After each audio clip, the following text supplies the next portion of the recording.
talk about Fallout 4 makes me really pissed off that I don't yet have my copy of Fallout 4. No. Mine's waiting at home with my Pip-Boy. God damn it, man. Of all the times Amazon could drop the ball, they've never been late on a game before. Mine's coming tomorrow. Fucking... When did you order it? I was still at E3 when I ordered it. You ordered it too long ago. You ordered it You were too fast, Nick. I may have still been in the building at the press conference when I ordered it. I don't even fucking remember. I want to see a compilation of awkward footage as, like, people Home Alone try on their Pip-Boys and then they put their phone in there and start to play the game. And then they just start playing porn on it. Like, you can walk around and be like, yes. Yeah. They get some texts or whatever and just the slow, awkward. I'm just going to take this off. I just want the problem is it's kind of, you can't, like... You just want to perfectly capture... It's fine. We'll talk about it on the show. That horrible moment because you're just a black soul of... That's racist. Disgusting... It's worth it for you guys because you have a place to wear them. This podcast. We could have all been wearing Pip-Boys today. We could have all been Pip-Boying it up. Well, next week. Except for... Wait, y'all didn't get Pip-Boy editions. No, everybody on the site didn't you? Me, I think. Yeah. Of course I did. Fuck you. Yeah, wait, where did you get... Did you already have yours? Amazon. It arrived at 6:05. Fuck! Yeah, mine just got there. Well, Nick, it's not like it's going to do me any better that it's here. I could have gone home tonight and played it until... You could have Redboxed it like I did. Dude, I was still trying to finish Metal Gear last night. Hey, I finished Assassin's Creed last night. I haven't played it yet. Can we just not talk about this because I'm starting to get really, really depressed about the fact that I just wasted 2 weeks of my life trying to finish fucking Metal Gear. Nick. Dude, what are you talking about? So you didn't enjoy? Dude, the last... Let's do the fucking show. Okay. Let's do the goddamn show. Yeah, let's start the show so I can hear Start the show. We'll Start do it live. We'll do it live. All right. Fuck it. All right, we're doing it. I feel like everyone's on edge tonight. This is the podcast. Welcome to the show, everybody. Episode 433 of 4Player Podcast. My name is Nick Henderson. Hello. You know, I brought up problem. Brad, you can't do that. You can't. Brad. He has to introduce everybody. I have Let's to just get through the you. intro. It would take 2 seconds if you'd shut your mouth. Oh. Brad Simons. Hello. Nolan Hedstrom. What's a Patreon? Christopher Guthrie. Hey, how's it going, guys? What? Talk. Does anybody remember the movie Problem Child? Yes. Okay. Yes. Does anybody remember when John Ritter thought it'd be a really good idea to, like, buy all the clowns in the world and put them in his new adopted kid's room? No. The whole point of that movie is that John Ritter was an idiot. Yes. Well, there was a scene where he's like, hey, look at your new room, little kid. You're going to live with us. And he's like, oh. And then there's, like, clowns. And he's like, this is lame. It's clowns. But what I'm thinking is, holy God, this is horrifying. Yeah. Some of the clowns are, like, animated and, like, rolling around and stuff.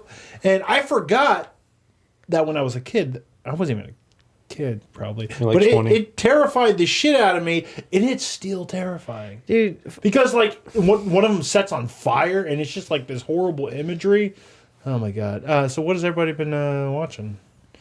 I've been watching... That was weird. I've been watching a sitcom on ABC called The Goldbergs. I don't know if I mentioned that before. We mentioned it last week. Did I? You said it was good. It is good. I'm in season 3 now. Did you catch up on last I watched the new episode? No, I haven't caught up on that that yet. Quite humorous. But I am up to date with the exception of tonight's episode on The Flash. Nice. How'd you like that last episode? Dude, it's getting crazy. So I also... Multiverse, Nick. Multiverse. In addition... Earth 2 is in play. In addition to not having internet at the moment, I also do not have cable, so I have officially fallen behind on Arrow and The Walking Dead. What have you been watching in the meantime? Spectre. But yeah, we did watch we have officially crossed the milestone for doing Popcorn Cast, so we will be recording a Popcorn Cast very soon about Spectre. So we're not allowed to talk about Spectre at all. I mean, we can talk about Spectre, but just let's not waste a bunch of I'm time. going to leave the room if y'all talk about Spectre. Oh, please, talk about Spectre, Chris. Just keep going. So I'm just kidding. Don't talk about Spectre. Is it any good? Just say that. It depends on who you ask. Okay. I loved it.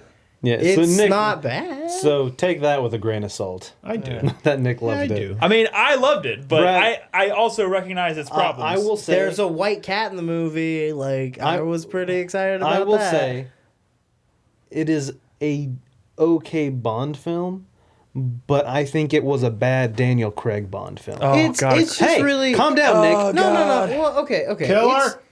I think the biggest problem with the movie is just that it's really up its own ass with the whole Bond thing. Like, Yes. it's such an homage film. That was my problem with it. Which That was Skyfall, though. No, I know, but that's the thing. Like, this franchise now, every new Bond movie is just like a Bond homage, and that hasn't been like they went through 20 movies without having to rely on. So that's you my know? thing. Is all of the original Bond films, they didn't need the nostalgia of the other Bond films to be good. And I'm not saying they're all good. There's definitely some stinkers. And Casino Royale, one of the reasons I liked that so much was because it wasn't like that. There was a couple of like, oh, you know, he didn't do the shaken not stirred, you know that shit. They there were some throwbacks and stuff, but I think they definitely made it their own. And I think they took it a little too far with how many kind of like little nods and tips of the hat. In Casino Royale, he orders a martini and the bartender's like, "Would you like it shaken or stirred?" Do He's I like, look "I don't like give a- a fuck." Yeah, Like, I know. Do I look like I I- give I- a damn? Yeah. Like, yeah. Hey, let I never said it was a bad movie, What was Nick. the, It's with the not- dude who like cried or something? I don't understand that. Who movie. cried? Oh God, I literally can't talk to Brad Could about that be a movies. Bond film? The Dude Who Cried. Dude, there would be a Bond villain who has like acidic tears or something, like, right? Wait, do his tears hurt No, he- There himself? was a guy who had diamond acne. Yeah, I remember that. Dave Bautista has steel thumbs in this movie. Like, What? He doesn't have steel thumbs. okay, His okay, thumbs they're are- not his thumbs are entirely painted steel. silver, I This guess. is why I can't talk. I'm He's not- wearing those little things you I put on your fucking know, thumbs. I know, What but things you like, put on your thumbs? wouldn't it have been cooler if Hold his on. thumbs were just like robotic thumbs? There are things you put on your thumbs? Like, the only things I know you put on your fingers are to like help you separate money. I'm officially bowing out of this conversation. No, Nick, it's a serious don't do goddamn that. We're question. we're not making fun of What are the Spectre. things on your thumbs? they're like medieval things you put over your thumb, and it has like an extended like a blade that comes off the end of your thumb Oh, okay. for For like. like gouging people's Oh eyes my out. god. which is what he does with it in the movies. He gouges the dude's eyes it'd be out. pretty intense to use on like thumb war. I like weird little gadgets like that. Like, he'd sit down at the table and be like, I'm just mad that when we were talking about Bond, no one could remember the Bond movie with Christopher Walken. It's a view to a kill. I Brad, you told can't you in even chat. remember. and then he like kicked someone out of a blimp or something. I thought that was scary. Blimps are scary. You thought that was scary? When I was a kid. What are we even talking about? I'm going to say something really controversial right now. I really Okay. can't wait. I like Moonraker.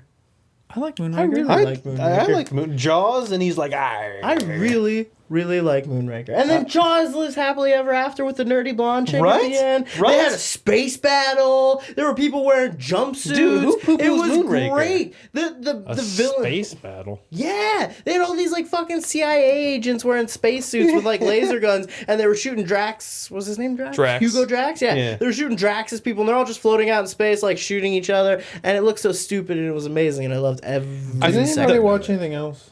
I mean, we camped all God. weekend.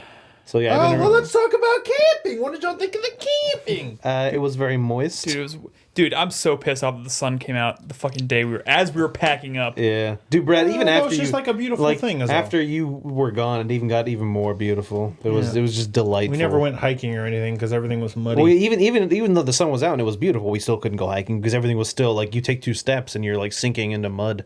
Yeah, whatever. I had fun. No one said we didn't have fun. Camping. We had Fun was had. It just sucked because we got there and it was dark, and then all of a sudden at 4 a.m. it was like in thunderstorming. Dude, the best part of that weekend was Saturday night when you guys all went to bed and I was like sitting up alone with the fire reading my book and I didn't have to listen to any of you talk. It was so good. It's rude. I'm just joking. It's rude. Although while I was sitting there in the pitch blackness with my little fire dying, a book like a buck, like a deer Oh. buck. I thought you said book. It was like a book flew out of the book dark. just came out of nowhere. I did say a book. Like a big book came out of the forest, and it kind of startled me because it got really close and was like eating berries off a tree, and I like stood up and like we were looking at each other, and I was just like, "What's up, bro? What's up?" And I thought he was gonna like. Did he take his hooves off? I was No, like- no. He just looked at me, and then he just like kept eating berries, and then walked away, and I was like, "That's cool." Like, I think That's like both Saturday morning and Sunday morning, I woke up and I was like, "Oh, Nick and Crispy are already up. I can hear him." Oh, nope, that's just Crispy snoring. Wait, really? Yeah, a Me? little bit. Yeah. Yes. I mean, it might have been Nick. I don't know. I do snore. I heard from No, that it was- tint. It was definitely crispy. I snore loudly. I do not snore like at inhuman levels like some people. Like lawnmower levels. yeah. He's the lawnmower man. But like the worst kind of lawnmower.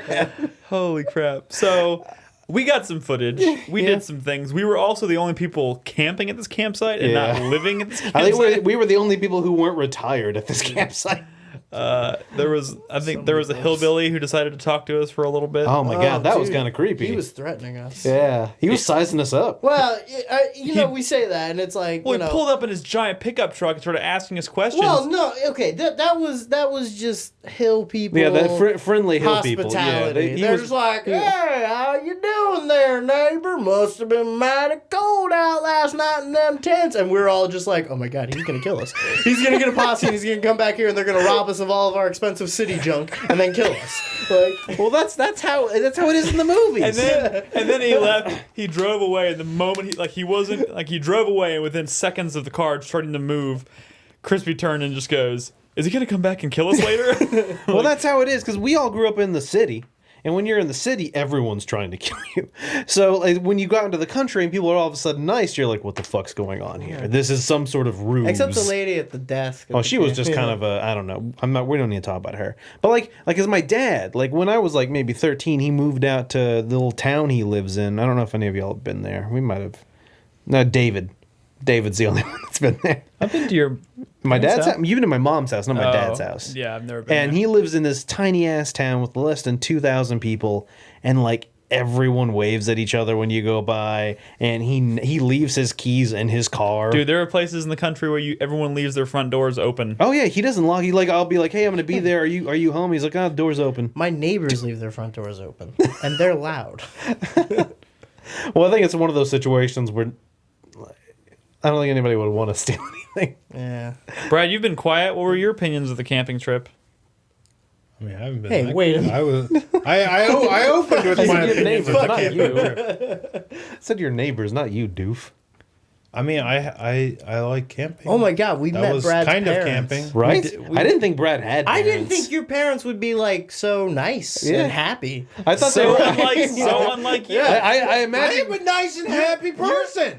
I imagine your dad I like with a believe you. cigar and like a beer and just like really cranky. I thought your dad was like one of those people who's like one day, like when you graduated from high school, he like shook your hand and then like you cried that night. Like My dad was kind of like that. No, I mean, I don't know. I'm just kidding. Since we didn't end up. when's the last? I mean, how often am I? I mean, I'm nice. All right, so since we didn't I wish actually we do could it, cut to a compilation of Brad yelling about things. so since we didn't actually do it, I figured it's fine to talk about because there was a moment during this trip because it was storming really bad. It was wet. We even for a while we were even worried we were never going to be able to have a fire again because our fire pit was my like God. underwater. Filled with water. We actually went out and bought a fire pit for this. So you'll see it all in the video. We'll put that together. But there was a moment we were weighing our choices, and it came down to we're either going to tough it out, or we're gonna, for the sake of the video, we're gonna go back to Brad's parents' house, which is very close, and we're gonna camp in their backyard, and we're gonna shoot the video where you can't quite tell that we're at Brad's house until the very end of the video. That would have been awesome. But we didn't do it. We didn't do it. We didn't do stuck it. We out. instead bought a fire pit, and it worked wonderfully. We We had a roaring fire the last night we were there. Oh man, that was a good fire. we're gonna go camping again. with and less rain. Less rain in the spring, probably when it warms up. There's talk of Enchanted Rock, which is a big thing here. Ooh. It's a big rock. Ooh. Victus, you are indeed correct. Although he's in a new one now that he moved. But well, never mind. Let's move on. I don't know what you're talking about. All right. My dad was in a Christian bluegrass band. What were they called? For heaven's sake. Were they really? Oh, Wait, please don't about that. Did he play the spoons? No, he played the And, like, mandolin. Oh. Ooh, classy. Was he really into Led Zeppelin? Who wasn't? Yeah. Oh, I know. I'm sure. There's a lot of like. Let's really do a lot cool of classic mandolin rock. stuff. My dad was really into Pink Floyd. Yeah, mine too. Yeah. Oh man. Let's move on, He guys. still jams with the band. On Saturday night, he's in a new band, and he was playing Saturday night when we were camping. Wait, what? That's all. All right, video games. I think the time has come for video games. Yeah. Does anybody want me to really quickly just get it out of the way and talk about how fucking pissed off I am at Metal Gear Solid 5? Sure. Yeah. So hold on. I want to ask. At the beginning, the beginning of this game, you were having a lot of trouble. For the first, It's a fact. At the beginning Yeah. of this game, you were having a lot of trouble. Then you got into it, and you were loving it. yeah. You were loving it. Well, there's a moment where it clicked. Yeah, when it clicked, and you were loving it because we talked about it, and you were like, "I'm loving this, and I want to play it more." And then, did your disdain for this game come at the very end when you were just trying to unlock that mission? Let's be clear for a second. I don't hate this game, nor do I not like this game. In fact, I think this game is wonderful. It plays like a dream, and that never changed. It was always fun to play, always really, really tight in its controls and all that stuff. I love that. Love that aspect of it. I even got to a point where I was liking the story and the characters, and I actually really liked Quiet's arc. I thought that was pretty cool. But there is just, I've been saying that I was going to finish Metal Gear every night for the past week and a half. Yeah. And while there were a couple nights in there where I didn't really get to play, every single night I went into it thinking, this is the night that I'm going to finish this game. And the last, to get the true ending, which is mission 46, but the one I was really I wanted to see the end of Quiet's arc. So 45 is what you got to do to see Quiet's arc end, and I wanted to see that, and I spent so much time trying to unlock it because you have to jump through all these fucking hoops to get it to unlock. You got to play all these required side ops. You have to max out your relationship with Quiet, and do all these things. And I did all those things, never unlocked. And then I got to the point where I was like, this is ridiculous. I got online, I went to GameFAQs, I went to NeoGAF, I went everywhere. I was just Googling shit left and right, and I got 10 different answers about, you need to do this. Oh, some people were like, you need to do this, and then people were like, no, you don't need to do that, you just got to do this. And I was like, what the fuck? Nobody seems to really know what the fuck is going on. And this went on for days. There was 3 days where I didn't make any real progress in the story. I didn't do a single story mission or anything like that. I was just trying to unlock it, and it never unlocked. And then last night, I went back, and I just replayed the very first mission of the game. Well, not the very first, but the first mission outside of the prologue where you get to rescue Miller. Played that moment I finished that mission. Why did you play that? Because I suggested him. Somebody suggested. I did. Yeah, I think Reborn suggested it too, but you called me and you were like, I can't figure this out, and I was like, well, maybe try playing a story mission because I knew you had been playing side ops. The thing is, Reborn suggested it too, but the people that were suggesting it weren't saying that's how you unlock it. They were just like, maybe try this. They were like, maybe try that, and I was like, you don't understand. I literally have zero interest in playing missions that I've already completed. I have no interest in doing it. Was it as an extreme version or no? It was. I literally went back and played the first mission of the game. There's things similar to Peace Walker where it's you have to replay story missions to progress this and there is nothing that that tells you to do that. And the fact that this true ending of the game and this really fucking important story arc that a lot of people at that point were probably really invested in, the fact that you have to do all these stupid mundane things that aren't telegraphed anywhere. But the thing is, and that's the difference in between how me and you play the game, because I spent a lot more time with it, that ending you had so much trouble finding, I stumbled upon it on accident. Because you from the very beginning were you were going to play as much of the game as you could. Yeah. I was of the mindset that I'm going to get to 46 because I knew that was the end of the game. I'm going to see the credits roll at 46 and I'm done. I'm moving on with my life. But I knew, because people kept talking about it, that 45 was an optional mission, but it was important if you want to see the end of Quiet's story arc. So I fucking wanted to see that. And the fact that there is nothing that telegraphs, not to mention the fact that people on the internet, even on NeoGAF, people who are experts who've been playing this game forever and who've probably played way more of the game than I am, still seem to have no fucking clue how it's actually unlocked. I don't think you should ever hide important story beats like that behind these invisible walls. Because it really was an invisible fucking wall. in PT. Yeah, but the whole thing is that was the point of that was the thing. That was the point of PT. The last chunk of Metal Gear Solid 5 is literally PT. Well, it is just poking things and trying things. It is a secret ending. but to me it absolutely feels like the ending of the game. Like the ending that came before it, which is I guess mission 31, didn't feel like a fucking ending to me. I was like, there are way too many things that it just glazed over and didn't go back to. There is no way that's the ending, especially to a Metal Gear game. So that's frustrating. So last night at midnight, just in time for Fallout, finished the game, done, donezo. Never playing that again. Not that I didn't like it. It's just the attitude you have Dude, about it. that is so the game. You know what you need to do, Nick? You need It to play rubbed me the wrong way because of the way they structured that game. I love the gameplay. I hate the way that game is structured. I hate it. Sure, no, I mean I'm kind of with you there. You need to play a game that like didn't come out this year. I am. I'm playing Kingdom Hearts. There you go. Oh, don't scoff at Wait, me, hang you on. piece of How shit. far up can I turn my nose at you? Ugh. Yeah. Even I like Kingdom Hearts, you heartless man. Yeah. Speaking of heartless, What the fuck's wrong with See what Crispy? See what you did there? Yes. Heartless. you don't like Disney? That's not true. He likes Destiny.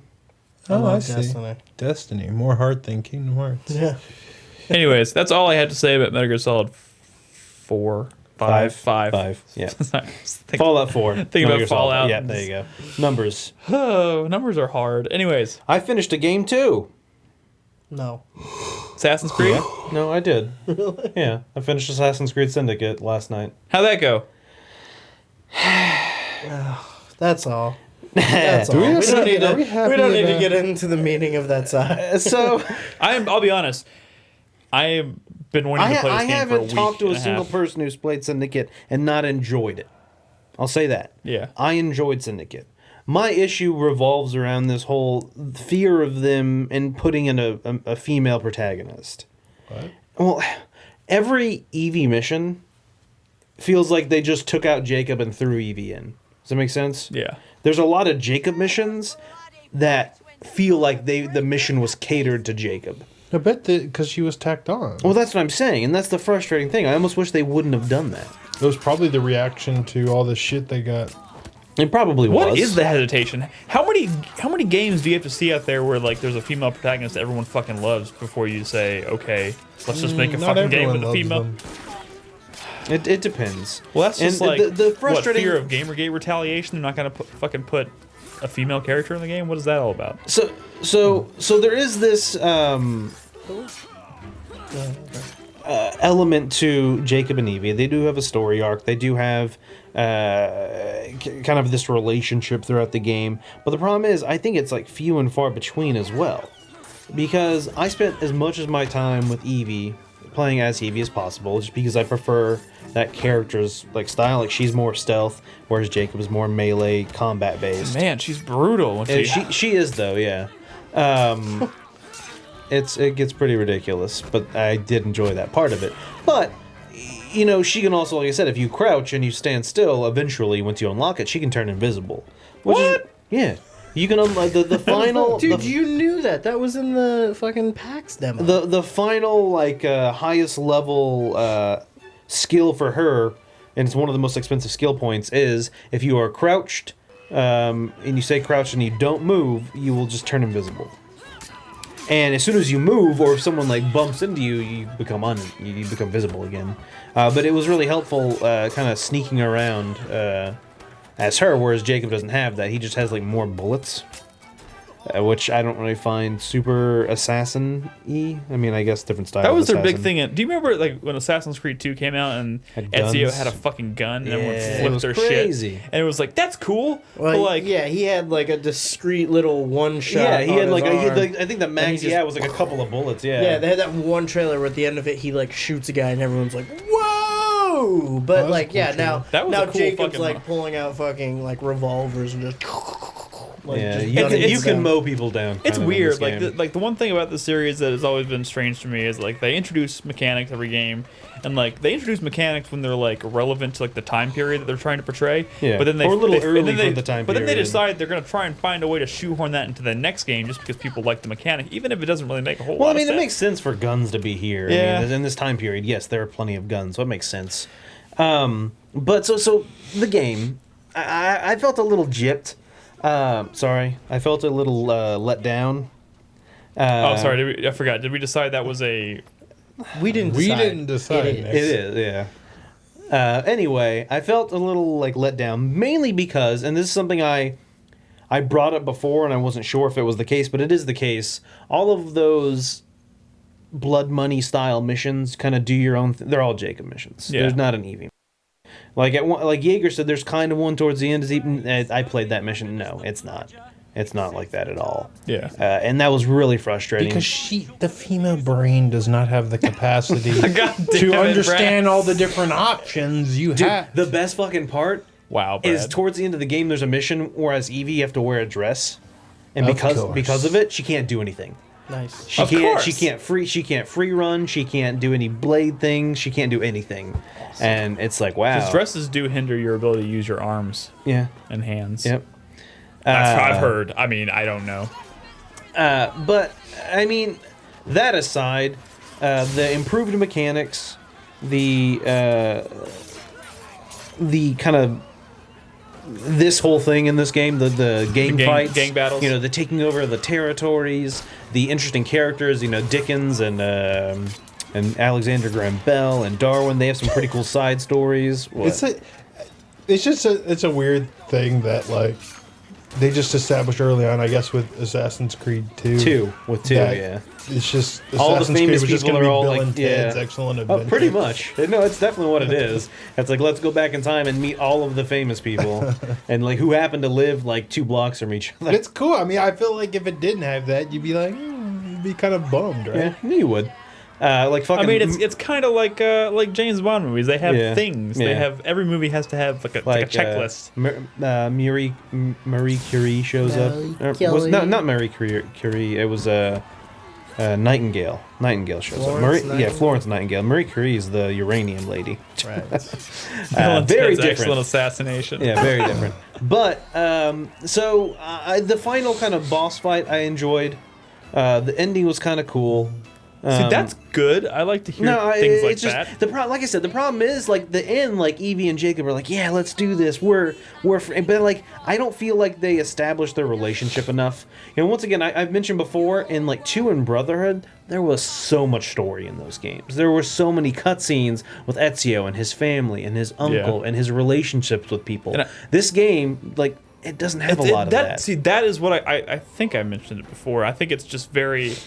It's weird how like ever since they moved on from Ezio, they have like they've been, I don't know if they've been trying to find that one character that like sticks and like they're gonna make more games based around it. But I don't think they should do that. I don't know if they should do that either, but it's almost like if they're gonna keep jumping around and visiting different eras and time periods, you kind of have to change characters up or whatever. But Changing characters is fine, and if you look at like the first game with Ezio, he was already a great character in that game. Yeah. Ever since then, I don't think they've had a character. you'd think that it'd be easier for them to find a character like they like the weird thing is like all the characters that have been kind of so-so or mediocre in the series ever since Ezio have been like the foundation for the character has been really interesting. Like I thought Connor had a really cool like the idea, like his setup I thought was really fucking cool. yeah. Outside of that, he had almost no personality though, and it never went anywhere. We're having this conversation again. Yeah, I know. And I'm We always worried that get onto it's it. going to branch off into more our typical Assassin's Creed arguments. Well, okay, Brad. I'm gonna talk about No, Assassin's no, Creed it's then. we have talked about that a lot, Yeah. and we're all in agreement. And I just kind of wanted to recap that while I didn't dislike these 2 characters, like I disliked Arno, I just don't. I feel like they could have been great. Yeah. Like Arno, he was not. I don't think they could have done anything to make Dude, him everything a good about character. Assassin's Creed Unity felt like a spin-off to me, like No, something yeah. that wasn't like I don't even know. The I don't say irony not was that canon. a spin-off actually came out that year. Well, yeah. So I is true. will say that Evie and Jacob had so much potential, and I just felt like they could have added in those few more story moments, those few more story beats, them interacting with each other, them interacting with other people. Like I said, there's this one guy, Henry Green, who is like the kind of, because they aren't from London. They show up in London at the beginning of the game, and Henry Green is kind of like the assassin who hangs out in London. He's like, oh, let me show y'all around. Oh yeah, that guy. Yeah, I thought he was a great character. Yeah. I think Yeah. he was better than Evie and Jacob. yeah, Like, yeah. What was interesting about him was that he was an Indian assassin, and one of the original ideas for sequels had been like a an Assassin's Creed that takes place in India during the reign of the British Raj. Yeah. and all He's that, Native American. Which seeing him, what? No, just ignore him. Keep going. Fuck you, Brad. Which seeing that character made me think like, oh, that would have been so cool instead of just another like Y'all haven't gotten there yet, but Henry Green gets even better. Yeah. I love his character. like just another European city. With, I'm just glad to hear that we can have a conversation about Assassin's Creed that's not entirely negative, No, and so I will which say is a nice change of pace. this is the best game since Black Flag, obviously. But Black Flag was also a much better game for completely different reasons. Different reasons, yeah. This game is not without its flaws. shanties. Like I said, I'm not a big I'm not a big fan of the train Yeah. base. I like it in concept. In execution, it was done poorly. Yeah. I do like that there's a lot you can do in the world. There's all these like heists you can do and all these different things. You know, there's fight clubs you can join. Excuse me. Can you talk?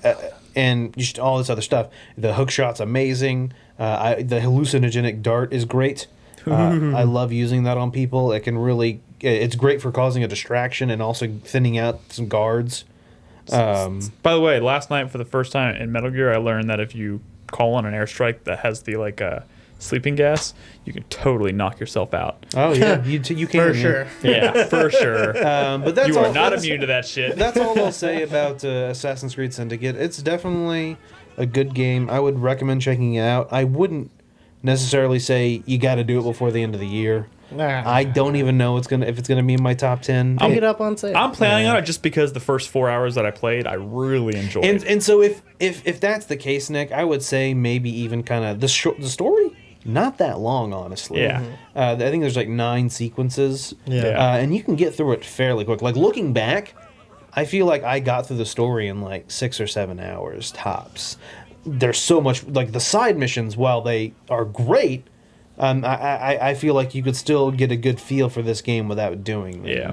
There's- We'll see, because fucking Fallout came out today. There's one so- thing I'd like to say that kind of pertains both to Assassin's Creed and to Metal Gear Solid, in that I kind of I know that these are both at their core like stealth action games, but I kind of like that they're leveraging the action part of the equation a little heavier now, wherein like the entire game isn't based entirely around stealth, you know? Yeah. Like with Evie and Jacob. With Jacob, you obviously usually have a lot more success just like going for the high profile action. I kind of like that because it kind of takes away that idea of like, oh, if you're spotted, you gotta like just reload your game. You It know? doesn't pigeonhole Like- you into one Yeah, strategy. it seems it takes a little bit of the pressure off. It seems like much more fun. It's much more fluid, like kind of dynamic experience that you're not like restarting every 5 minutes. And the same thing with Metal Gear too. Like I think in this new one they made it a lot easier to like they made going loud like a legitimate option. Yeah. More often. And another thing I will mention that everyone always talks about their love for like 2 and Brotherhood, but one of the dumbest things in those games was that like roofs were off limits. Yeah, You know, like you're not supposed to be And there were here. guards, like, And then, everywhere. you know what I'm Yeah. saying? Like the whole I point think was like running on rooftops, but like every rooftop had a guard on it that would I try think and the attack dumb thing you. was that the fact that there were guards patrolling rooftops. Yeah, and so in this game, Yeah. there are guards on roofs, but it's usually around like heavier like guarded areas. Like this area is off limits. You're not supposed to be here, and they'll have like 1 or 2 on the roof, and like snipers. They're where not it might right. make more sense. Yeah, they're not guards. Like they're literally snipers. They have sniper rifles, and if they see you, they will shoot you. Yeah. So it makes sense for them to be on the roof. Yeah. But yeah, that was one of I love those games. That was so frustrating, trying to get around on rooftops, and every 2 seconds like a guard coming after you. Anyway, Brad. that's all I'll say. Speaking of, No, bad transition. Just talk about it. it was gonna Transition be fail. good. It was gonna be really good, actually. I want to know what it was. No, It's all, He's taking the easy out now. the moment he's like you're right. That was bad. Like it was gonna be the most genius. speaking thing of ever. outs, I've been playing a Fallout. Oh, he did. He flashed COD blops. House. Why would he flash COD blops? He's the one talking. Yeah, about he's that. talking about COD blops. We're gonna have Chris Davis in here to Chris talk about Davis. Call I may even question him a little bit about Halo 5 because we haven't talked about that yet. All right, Anyways, Fallout 4, Brad. Me and Fallout- you have played it. Yeah, we should have opened with this, but hey, what are you? hey, I wanted to get Hey, mine we were out of letting the more way. people trickle in. And Yeah, now that that's true. everyone's here, That's true. yes, Punch him in the Fallout face 4. with some Fallout. Yeah, Lay power down fist him in the face. heavy spoilers. Go. Man or woman? The world Clearly ends, woman. starts before the blast. You run to your vault, and it's pretty much all we saw at E3. Yeah. Not much to that part, but hey, Oh, I don't want to look at it. Dude, this is not spoil. This is I don't care. This is the stuff they I don't showed care. us. Just stop. Okay. well, I mean, I don't think either of us played really that much of it. No. In fact, I've not really. I mean, I don't even feel like too comfortable. No one's. He's recording exactly where I am in the game, but he. I mean, I have not. I have not seen anything in this game. Do we want to? Yeah, we can't spoil the story. Do you remember? Yeah. Do you remember in all the footage they showed us when you get like the power armor? Yeah. That happens here. Okay. So if you don't want to see it, I guess close your eyes. No, I'm okay. That's this sequence. Dude, When they introduced it to you. No. I sneak up on these motherfuckers. So dumb. I do feel like it's easier to. No, that was Stalker. These guys are so stupid. I got confused. Look at me. I'm taking all this time choosing who I want to shoot. So yeah, I mean that's that's the deal with this game, right? It's basically Dude, Fallout look at my 3. awesome woman. She's so fucking. Look at that the red dress What's and her the name? glasses. What's her name? Her name? Your woman. She's me. A woman. What Her is name is Nolan. Is Nolan an option? Yes, and people that they've called me Miss Nolan. Miss Nolan. Miss Nolan? Yeah, or Mrs. or something. Like, because Codsworth at the beginning of the game, Nola. Yeah. he was like Mrs. Nolan. He calls me ass One face. of the names you can choose that they'll voice is sex. Yeah, sex. Hello, sex. There's a lot of You can also, interesting. Mr. you can also Sex, do you are. titties. Titties. You can do boobies. You can do boobs. You can do Todd Howard, apparently. I did ass face. Ass And face. some dude left chat. He was really upset. Really? He was like, "If you don't pick a serious name, I'm leaving." And I did ass face, and he left. Yes. Whatever. Dude, Wow. look at this. Look at this jump I do here in a second. Like, there's because you know Fallout, you can kind of like do like kind of maneuvers and shit that you're not supposed to be able to do. Like I do this one jump, and then later on I try and do it again. Can't ever do it again. Oh man. So, Yeah. okay, I have some questions. Okay, what's up? Fallout 4, you're playing on the PS4. Yeah. How's it run? So one thing I'll say, I did the character creation, and at the beginning I was I'm gonna be a guy, and so I completely made my guy. It looked pretty see cool. chat. What happened? And then I was like, yeah, you know what? Actually, I'm gonna be a lady, and so I completely did the lady. And then I was like, all right, she is perfect. Done. Game crashed. Oh. And if it had waited half a second longer, it would have saved right afterwards. Let's jump right here. Bam. Nice. Can't ever do that again. I tried like four. That's like- later in the footage, I tried like 5 That's times. like one of those Olympic like high jumps. Yeah. Where But yes, game crashed, and so I had to completely redo my lady. I Now, don't was that think your she- only game crash? Or? Yeah, it hasn't crashed since then. Now, what about frame rate? I haven't had any issues, honestly. So yeah, I will say it's not 60 frames per second. No, it's 30. But- They're but- always they're aiming for 30 on Yeah, PS4. and I'm fine with it. I think it looks fine. I have a minor question. What's up? Is everything green because No, of the Pip-Boy? yes, that's my Pip-Boy's light. So the light on the Pip-Boy isn't just like a light anymore. It's like a green. So Wait a minute. what's So up? if I turn my Pip-Boy pink, it'll be a pink light? I don't know, and that's what I'm Oh, curious no, about. He's got a blue. He's got No, I have a blue HUD. I have a green HUD. Pip-Boy. Oh, Your you can Pip-Boy change and your the- HUD are completely Oh, different you can colors, change- and you can make them any color you want. I made my HUD pink. Pink, blue, purple, green, whatever you want, you can make it that color. I kept wanting to change the Pip-Boy color so I could see if the light was a different thing, but then I kind of just wanted to play the game, so I just kept going with it. You will see later on, even in the footage, when you get the power armor, it's just like a yellowish light. It's like just like a bright light. So how much time have y'all spent in like the world? 0. None. I spent a little None- time out there. Maybe an hour and a half, maybe. I haven't even touched So, the so disc yet. the problem I've had with this game is Brett mentioned at the beginning of the game, vault, whatever stuff happens, you leave the vault. Within like 45 seconds, you can start crafting stuff. Fuck. And so I got Uh-oh. into it, and I start like, I'm like, Really? yeah, dude, I'm like, oh, I can mod this weapon already. All right, let me start modifying I this. thought weapon. that was ridiculous start- that all that stuff was available When from you the start start. modding the weapons, don't they get like really long, obtuse names? Yeah, dude, it keeps adding stuff. supercharged, aggressive, Yeah. agitated plasma. Dude, it's the names. the Every time well. you add a mod, it will add like a little like name to A it. little Yeah, adjective. Yeah, Okay. it's pretty cool. This one's not like because I had just picked this one up like Like the guy's like, dude, pick up that gun and come in here. And so it's better than the gun I had. So I haven't had a chance to mod it yet. I'm feeling really Oh, dude, overwhelmed. Are that, you like No, filming dude, the I am environment? super fucking overwhelmed. That new looting and menu dude, is a lot you will better. see me so much in this footage. This is what I'm trying, and I fail every time. You will see me so often coming up soon. Keep pulling up my Pip-Boy, because every time I'm in like what I think is a menu, it's just a text. It's just a contextual pop up.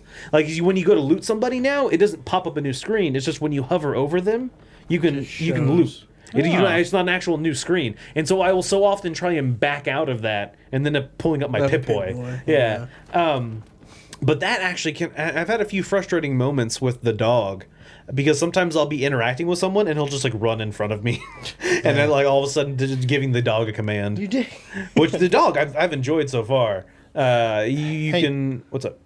No, go ahead. I was just like giving him commands, like telling him to do things, telling him to go look for items, look for enemies, stuff like that. I like it. So Nolan, have you looked very deeply into the skill trees and all the different perks and stuff? I spent so much time because right now I have 2 skill points sitting there because I don't know where I want to put them. It's paralyzing. How many? So this is a really weird, different thing that they made this time. It's kind of different, and that's that, like they have all these skills tied, like all your perks are tied to your stats. Correct. Yeah. And I guess they were kind of before in a sense. So like you're special. sometimes they would require like certain You stat just had to, requirements, like, yeah. but now they're actually like nodes on a chart, and you can pump them up like multiple times to get even more effects. So yeah, so in there's the past, no skills anymore. in the past, you just had Just a big, perks. big list of like skills. You know, how good you are at guns, how good you are at lockpicking, Yeah. all this stuff, and you would just put points into that. Every level up, you'd get a certain number of points that you could put into that, and depending on your special, some of them you couldn't access.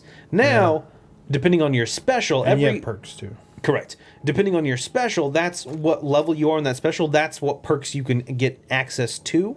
And some of them, yes, have multiple levels to that perk. But it's a little weird now because there are some perks that were kind of always available to everyone if you just wanted them based on, like, say, your level. Like, I want a Bloody Mess or I want a Mysterious Stranger or whatever it's called. But now that's tied specifically to the luck stat. Yeah. So if you use luck as like a dump stat because you don't care, then you're never getting those perks. But at the same time, I think that's kind of cool too because it kind of encourages you to experiment with sort of outside like player builds. Because normally in a game like this, it doesn't seem like playing Fallout 3. It's like I guess luck is useful, but why would I pump stats into it? Now it is actually useful. There are benefits to doing that. But it makes at any given point, like perk point, you have like 100 things that you could.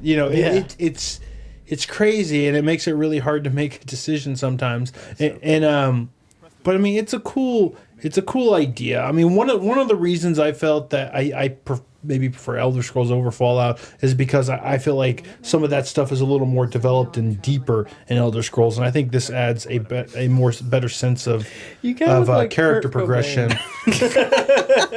Just as a woman, A little bit, yeah.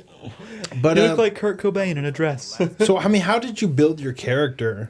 So Your stats wise. one thing, hold on, let me mention this cutscene glitches out.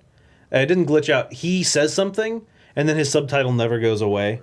Like, I'm still hearing all the dialogue. It's just I don't see the subtitles. It gets stuck. Yeah, and I think as soon as because you can pull yourself out of conversations at any time, and you'll see me do it, and then I start talking to someone else, and then it kind of, I think, is this still, no, there's one line that gets stuck. But anyway, so how I built my character was I looked at all of the stats, and I just kind of figured out which ones I wanted, and kind of just put my specials into that. Like, knowing, I know I'm going to want this perk down the line, I need to at least get within, like, 1 or 2...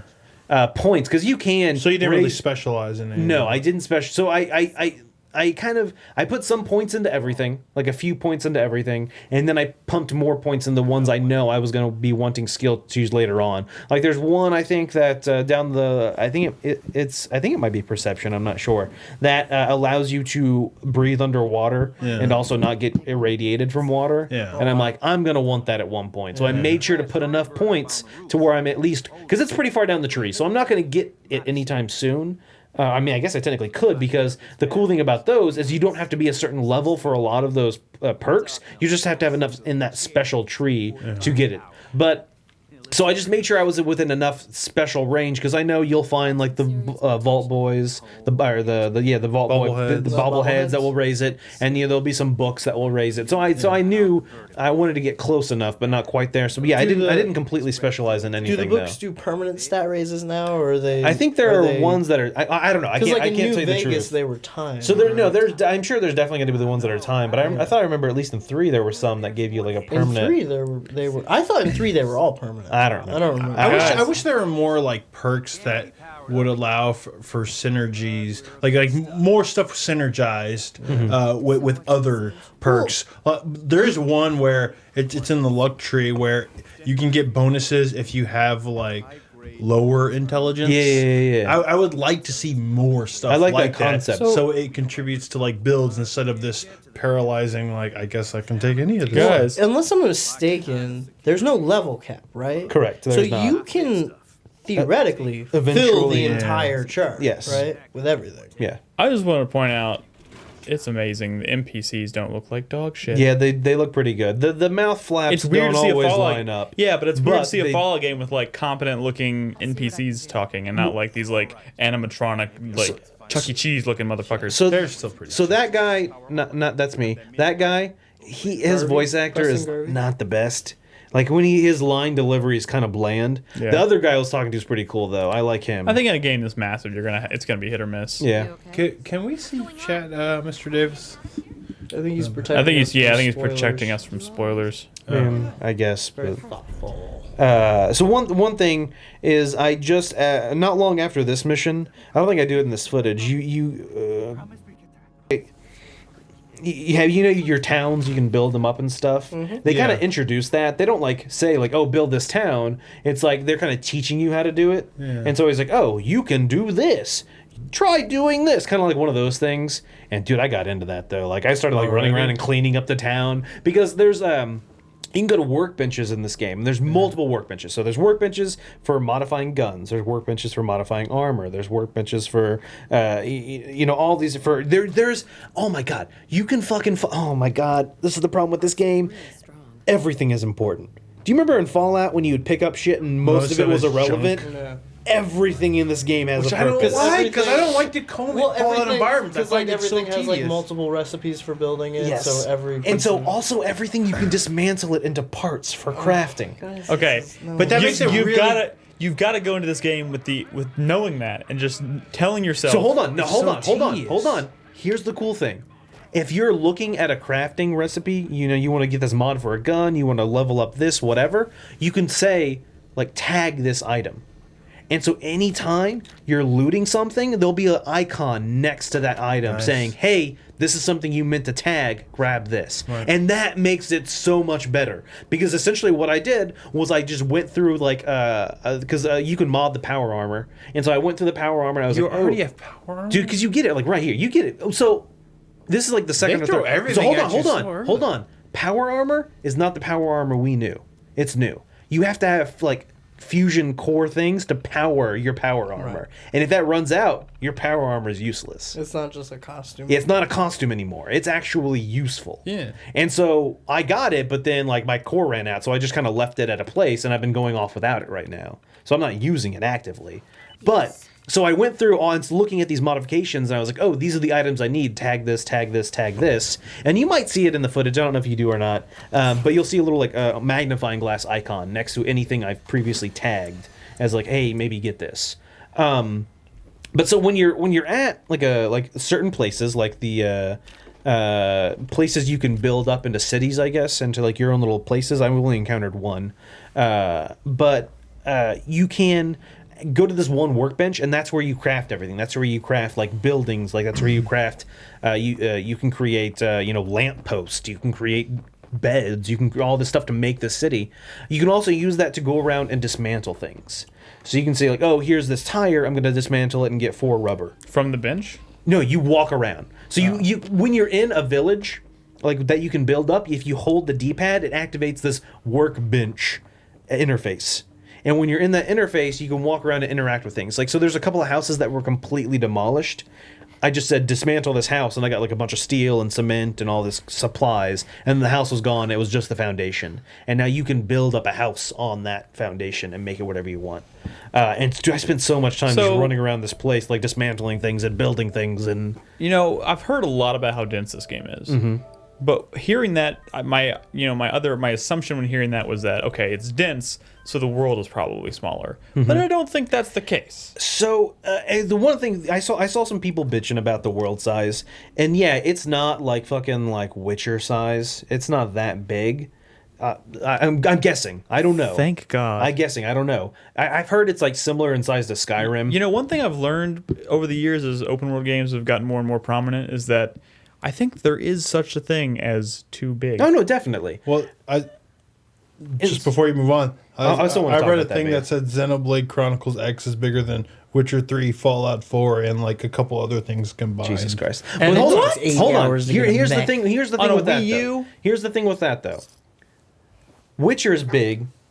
There's not a whole lot in the world besides these villages you can talk to people. And Fallout, every fucking building has something you're looking through. So that's why I'm glad this game is not the size of Witcher. I'm fine with it being a little smaller because there's so much shit you can. In Skyrim, there's like, you explore these caves and you explore a few villages. In Fallout, there's fucking towns with multi-story buildings with room. Like, this game is dense. There is a lot of shit in it. I don't want it to be the size of fucking Daggerfall. I really wish there was like a Borderlands style, just hold down X and just consume suck everything. all the items in this room. Yeah.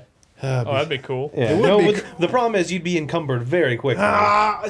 You don't understand? Dude, like, I'm so. How is she getting in power armor with a dress on? Dude, that doesn't make any sense. I love the interface of the power armor. It changes. So if you look on the bottom left, that little radar, that little dial, that's my health. The top right, that's my AP. Like they make this interface that's really cool. It looks like it kind of makes it feel like you're in a mech. No, it is. That's exactly what it feels like. Spoilers. That's pretty cool though. You know what had a pretty cool like mech interface? Sphere 2. Yeah, but when you're in power armor in this game, it feels like power armor. Like you feel like your feet, you're like boom, boom, boom. When I'm about to jump off this building, like the sound of the impact of me, I feel like a badass in power because armor. of that, they make it more limited. I think so. You have to have these like fusion core things to power it, and like I guess. Did you have to have a strength requirement? No, you don't. Oh, okay. Because it's a machine. It's the machine you're in. You don't need to be strong to use it. Well, the machine is the strength. Well, I know. Because that was armor. That wasn't like almost like a mech-like thing. Yeah. And so I didn't realize that this fusion core was like a thing. I guess they mentioned it, but I didn't realize it. And so for a while after this, I'm just kind of running around in my power armor, and then all of a sudden it's like beep beep beep beep beep, like low energy, and all of a sudden I'm like and then you're stuck in time. No, you can move, but you move slower than when you're encumbered. Yeah. Like it's really fucking. So thankfully, when that happened to me, I was right by the power armor like crafting station, and so I just slowly being like a minute walked over to it and then got out of it there. Hey Brad, what do you think of the new VATS? I think the new VATS is really fucking cool because I think the slow-mo makes kills with VATS so much more satisfying. It is. It definitely is. And intense. The fact that it doesn't, like, the fact that time no longer stops and you just have all the time in the world to decide what you're going to do, like, you still can't just be like, you have to, like, oh, shit, I got to do something. It's kind of weird that wasn't the way it was all, I thought. Like, that wasn't... Well, I mean, it's probably tough to program. I mean, I imagine. But seeing a rad roach, like, or something, like, jump at your face and you VATS it, like... But it's still moving at you? It's still moving and you blow it away. That's really satisfying. Yeah, it is. Oh my god, I'm going home, guys. And so like as soon as we're done here, I'm fucking out because I want to go home and play more of this. You know what? As soon as we're done here, I'm gonna go play Assassin's Creed. You know, as soon as we're done here, I'm gonna play some of this. Maybe I guess I don't know. I'm probably not as excited as some of you guys are. I mean, I played that 2 hours and it was fine, but it really did kind of feel like more Fallout to me. That's a death claw. Yep. That is the weirdest comment though that I've heard, because isn't that what everybody wants? No, I mean that's not what I wanted. When I say more Fallout, okay, Fallout 3 was really cool, and then New Vegas. What he's saying. Just go. Yeah, just say it. Brad. And then New Vegas came out, and it was like, well, this is kind of cool, but it is more Fallout, and it has been like 7 years since Fallout 3, and I kind of expected there to be a big leap. because Skyrim, I feel like, was a big leap. It was, like, yeah. Like the shit, they didn't just add crafting. They added fucking dragons and dragon shouts. And you know, they finally made, like, the combat, like, pretty good. Like I felt like it really was a big step forward for that series. But And like for example, the shooting outside of VATS is a little bit better, but it's still kind of awkward. I mean, it doesn't feel like a shooter. I mean, but like, So, you know, I would still use a lot of VATS. I mean, I've only played a couple hours, and everything I've experienced, I kind of knew from that E3 demonstration. Was very. But if everything we saw in that E3 demonstration is all that's new with this game, outside of just, you know, like characters and stuff and like story and whatnot, then I feel like that's a little bit of a bummer. And that's just, you know, kind of where I'm at right now. I know what you're saying, and I don't completely disagree with you. I understand that, at least what I've played so far, yes, it does not seem like it's that far of a leap from, like, Fallout 3 and New Vegas. It does look better. Anybody who's poo-pooing the graphics is dumb. It does look much better than those games. Sure, yeah. I do like, you know, the interactions with other characters is far, far better than it was in even Skyrim. The kind of, the fact that people don't look poo-poo.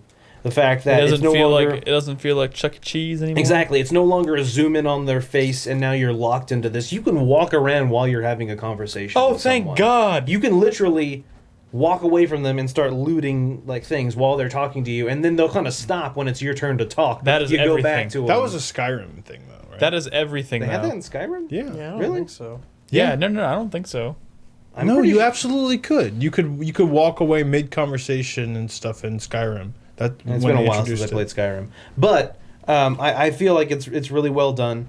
The crafting, crafting multiple things, you know, weapons, armor, you know, items. You can. But you know that the stuff that I saw at E3 that was new, like the base defense stuff, like that was really exciting to me.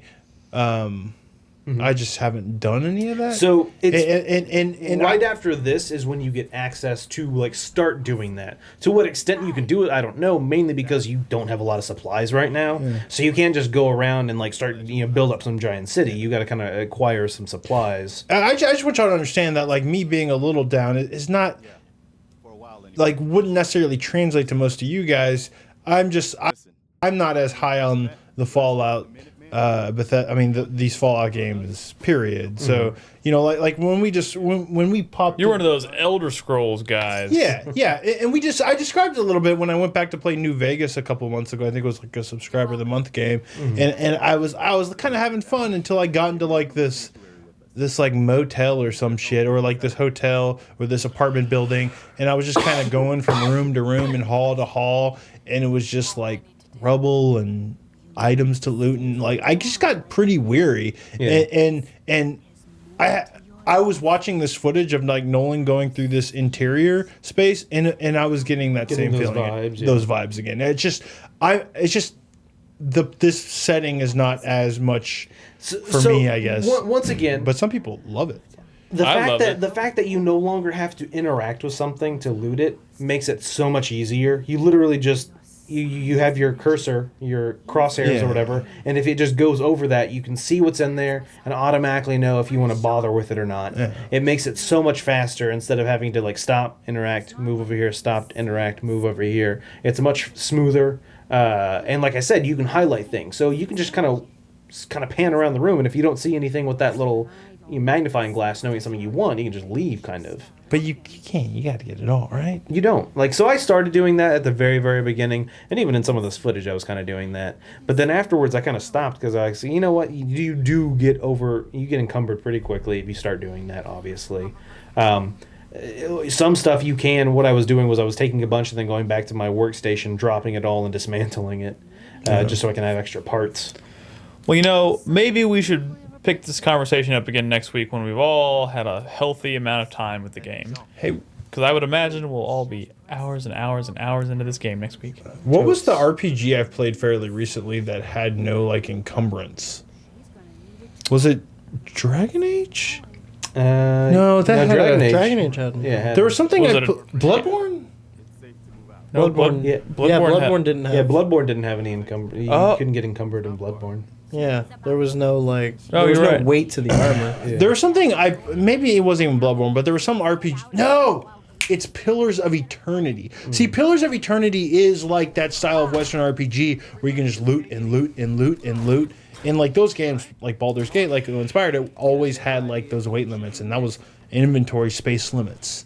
That was really frustrating. I've always hated encumbrance. Pillars of Eternity removed it completely. You can carry like thousands of items, and you even have your own personal stash, which is just a button you open up in your inventory. Like a bag of holding. Yeah, like an infinite bag of holding. And like at first I was like, but that kind of throws off, right? I mean, all these games, they're all about. No, like it's grand, absolutely grand. If you give the player like a really good way to organize that stuff, and like your UI is really good, like I think it is in Pillars of Eternity. I think it's great to not have an encumbrance. I think that's one of the reasons a lot of games like these have encumbrance, besides adding a new element, is the organization. Yeah. Because when you get to like thousands of items, it can be a bitch to find things. And so having them organized to a way where you can always within a few seconds find what you're looking for is so much Which better is, than even like in this. Pillars, I like think. when I want to use a stim pack, I have to go over to these items and then scroll all the way because it's alphabetical. So I have to scroll all the way down to S to find stim pack. And you know I mean, what- you can't hotkey it. You can do like a quick items or so that you can do that. But still, I think they still need a little work on the. Also, I inventory. don't like how there's no icons or graphical representation of what any of the items are. It's just words. And See, someone in chat, I think it was near and far, said a second ago, but like something about, if they're gonna have an encumbrance, like I feel like it'd be way more. I'd be way more forgiving of that encumbrance if there was like a visual representation of it, like a grid system or something, where you could like physically rearrange. Like, fuck it, go all out, make it a huge like Resident Evil 4 type thing where you're constantly rearranging and combining shit. Like that would be fucking cool. yeah, no, that's cool. I mean, Stalker has that kind of stuff, but like that sort of visual representation of like with icons and stuff. If you do that really well, your brain can read that so much faster than sorting through all these different words. You know what I mean? It's just. I think it's just how brains work. No, yeah, icons are much easier to recognize and see. That's just how As brains long as you work. don't go overboard, like say Monster Hunter, which I think they're rancid at it. But That's just you how know, what brains Crispy work. knows what I'm Yeah, talking Monster Hunter inventories are really fucking weird. Yeah. Like, All right. So we're going to revisit Fallout next week. At that point, we will all be well into the game, I'm sure. So tune in next Tuesday for that. We're going to take a quick break. When we come back, we're going to have Chris Davison here to talk a little bit about Call of Duty, and I even want to question him a little bit about Halo 5, because I know he's played that as well. And then we'll do news and community and all that stuff. What's that, Nolan? I have another game. And Nolan has another game, so we'll do that as well when we come back on the other side of the break. Don't go anywhere.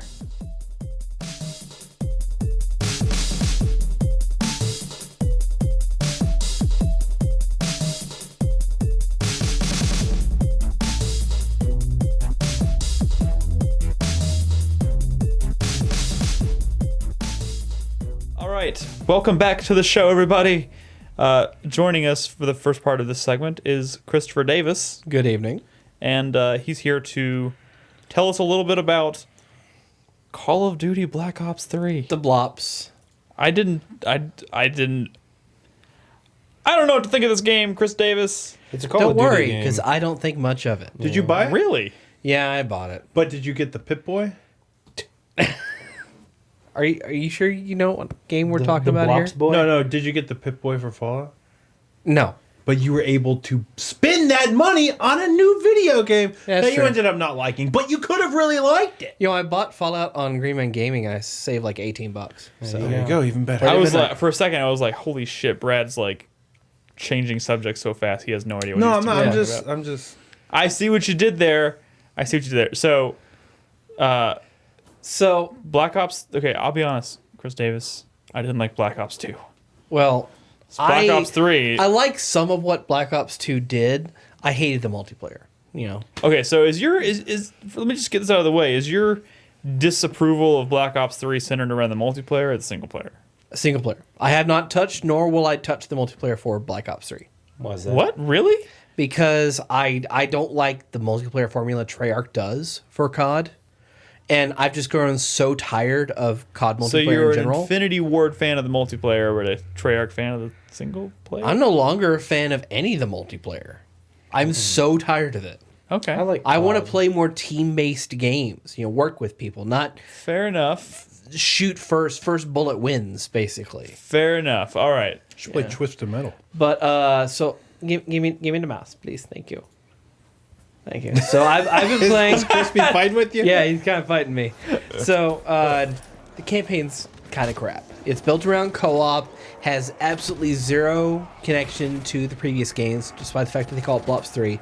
Really? Like, yeah. 'cause they- This like has that been was the getting thing good of reviews. There's like two very extremely vague mentions, and then that's it. There's nothing, and they made a huge setup. So are they just calling it Black Ops because it's Treyarch? And Do they Yeah, mention the numbers? exactly. No, they don't even mention numbers. They don't do I mean, anything. the They don't weird- fucking care. They really don't. The weird thing about Black What? Ops to me has always been like the first one was like they said it was their thing was like they're not doing World War II, but they are going back into the past. There's a World War II level. Go back in What? There's a World War II level. There's always a World War It's like a II. dream sequence World War II level. Oh, of But anyway, course. so the campaign is crap. It ends on a cliffhanger that's crap.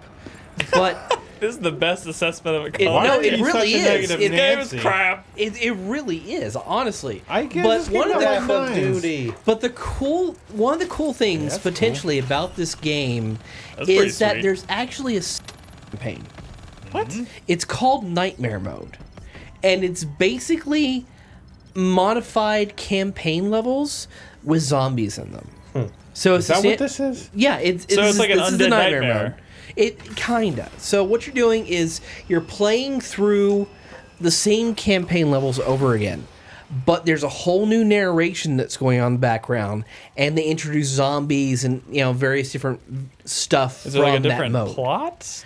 There is a plot. They actually introduce a decent plot. It's so what they do is they have the main character and a side character, Dr. Salim, doing a narration over this entire thing. And any scene in which the standard NPCs are acting or anything, they just mute them. That's just they don't even bother to cut it out. They just fucking mute it, and they just fill it in with narration. But it's not a bad idea.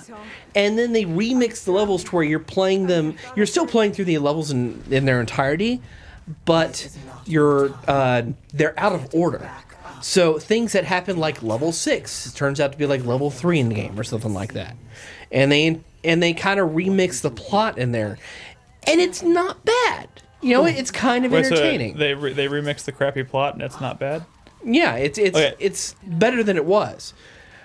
But You know, that you know being what turned me off said- about this game from the very beginning is that I just like from the moment they showed this game for the first time, I was just not at all a fan of like the super futuristic visual and the color palette and the visual style they were going with this game just completely turned me off to it.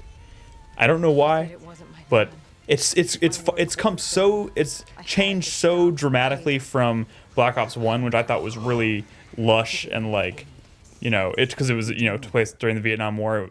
It had a really It had a good color palette. It had a good, kind of it was level great. design at It was times. great after coming off of Modern Warfare and seeing Black Ops. It was a cool change. Yeah, yeah. And then they went the second just right after they went straight out of that into super futuristic, and I just I mean, it's fell off. even more futuristic in this. yeah. So now you have But so what does that make Advanced Warfare?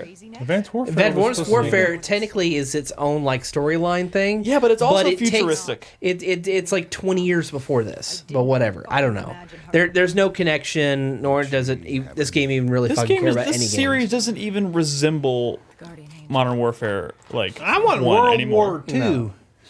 Well, there is a World War II level in here. It's actually Good it's news, not Brad. bad Good news, It's Brad. not a There's bad a World level. War II level in because here. it's kind of a mind fuck.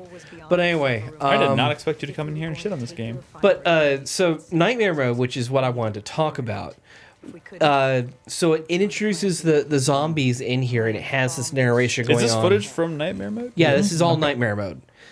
Now, the problem with it is that it also follows the standard zombies formula. So when you're playing the zombies mode, one of the key motivation is that as time goes on, the zombies keep getting tougher and tougher and tougher and keep coming at you and at you and at you. And you have to constantly upgrade your weapons and, build your stats and things like that. So they That's not in here.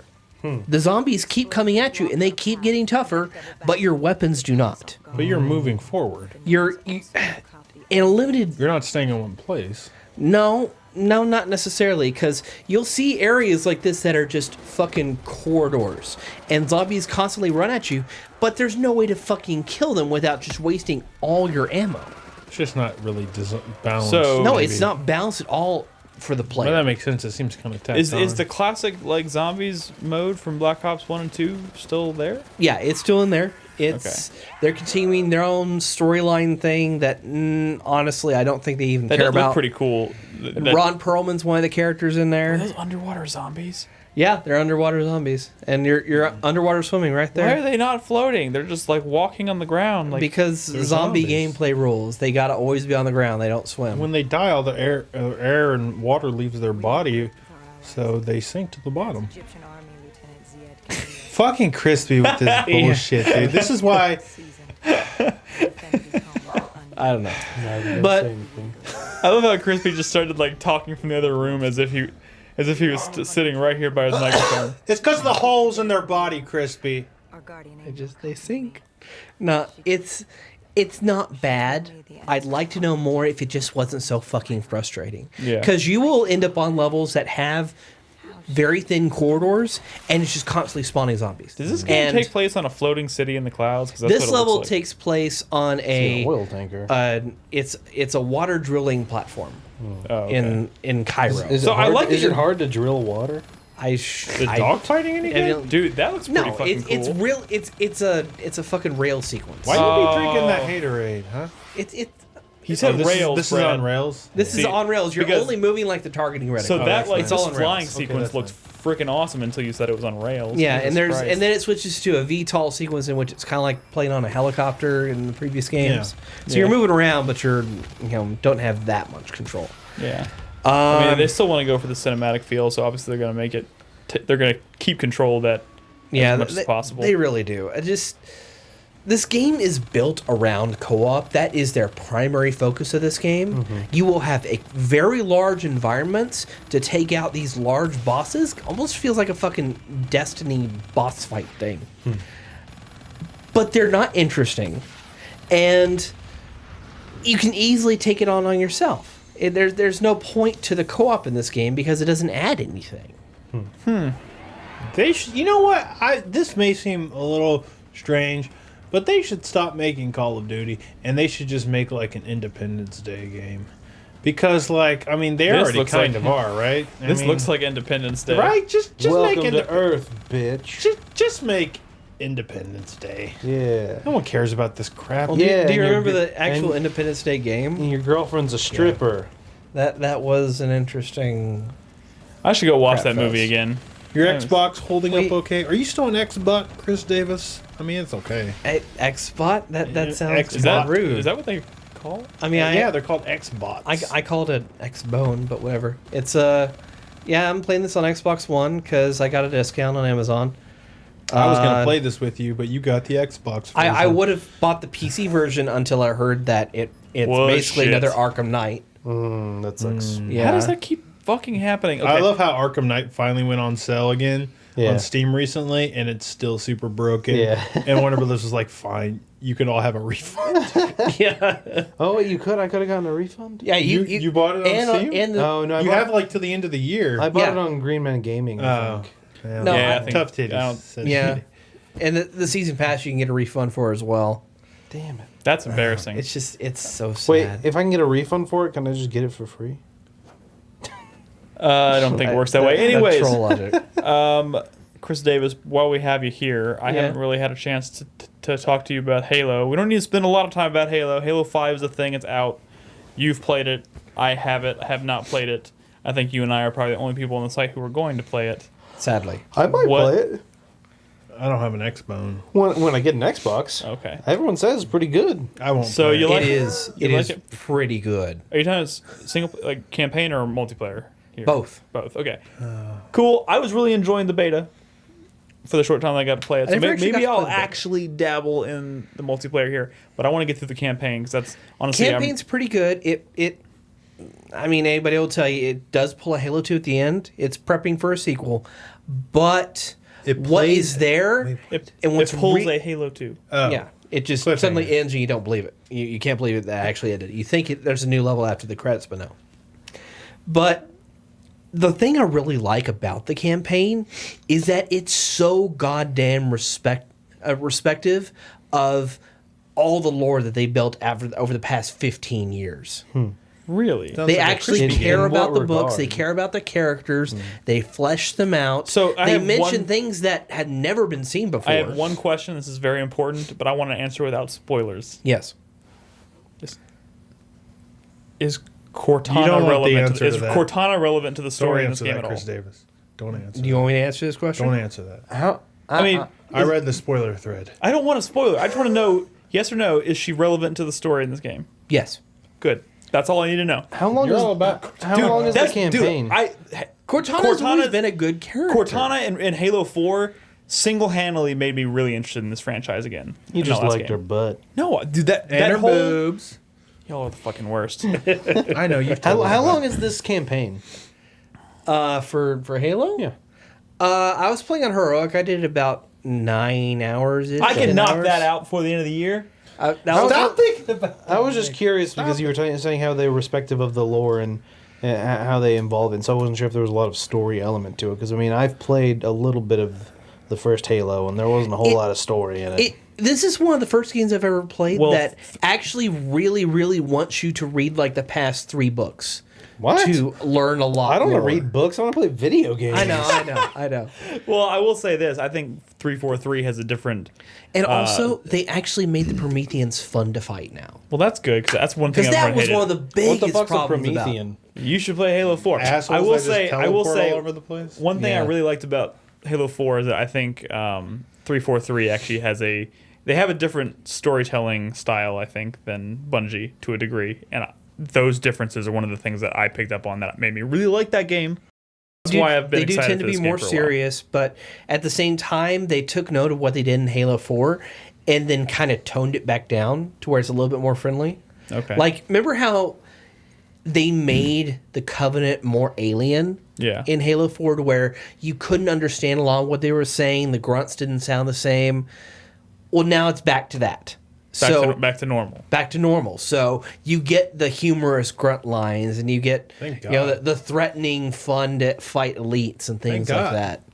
Good. That's I'm so excited. Halo. I am very excited to play Halo. And I would like you to try Warzone. It's the new multiplayer mode. We don't got to that's- talk about Warzone, Chris Davis. I will No, let you- I want to talk about Okay. Warzone. No, we don't need to talk about Because Warzone. we'll never I'll talk make you a about deal, Warzone. Chris Davis. Okay.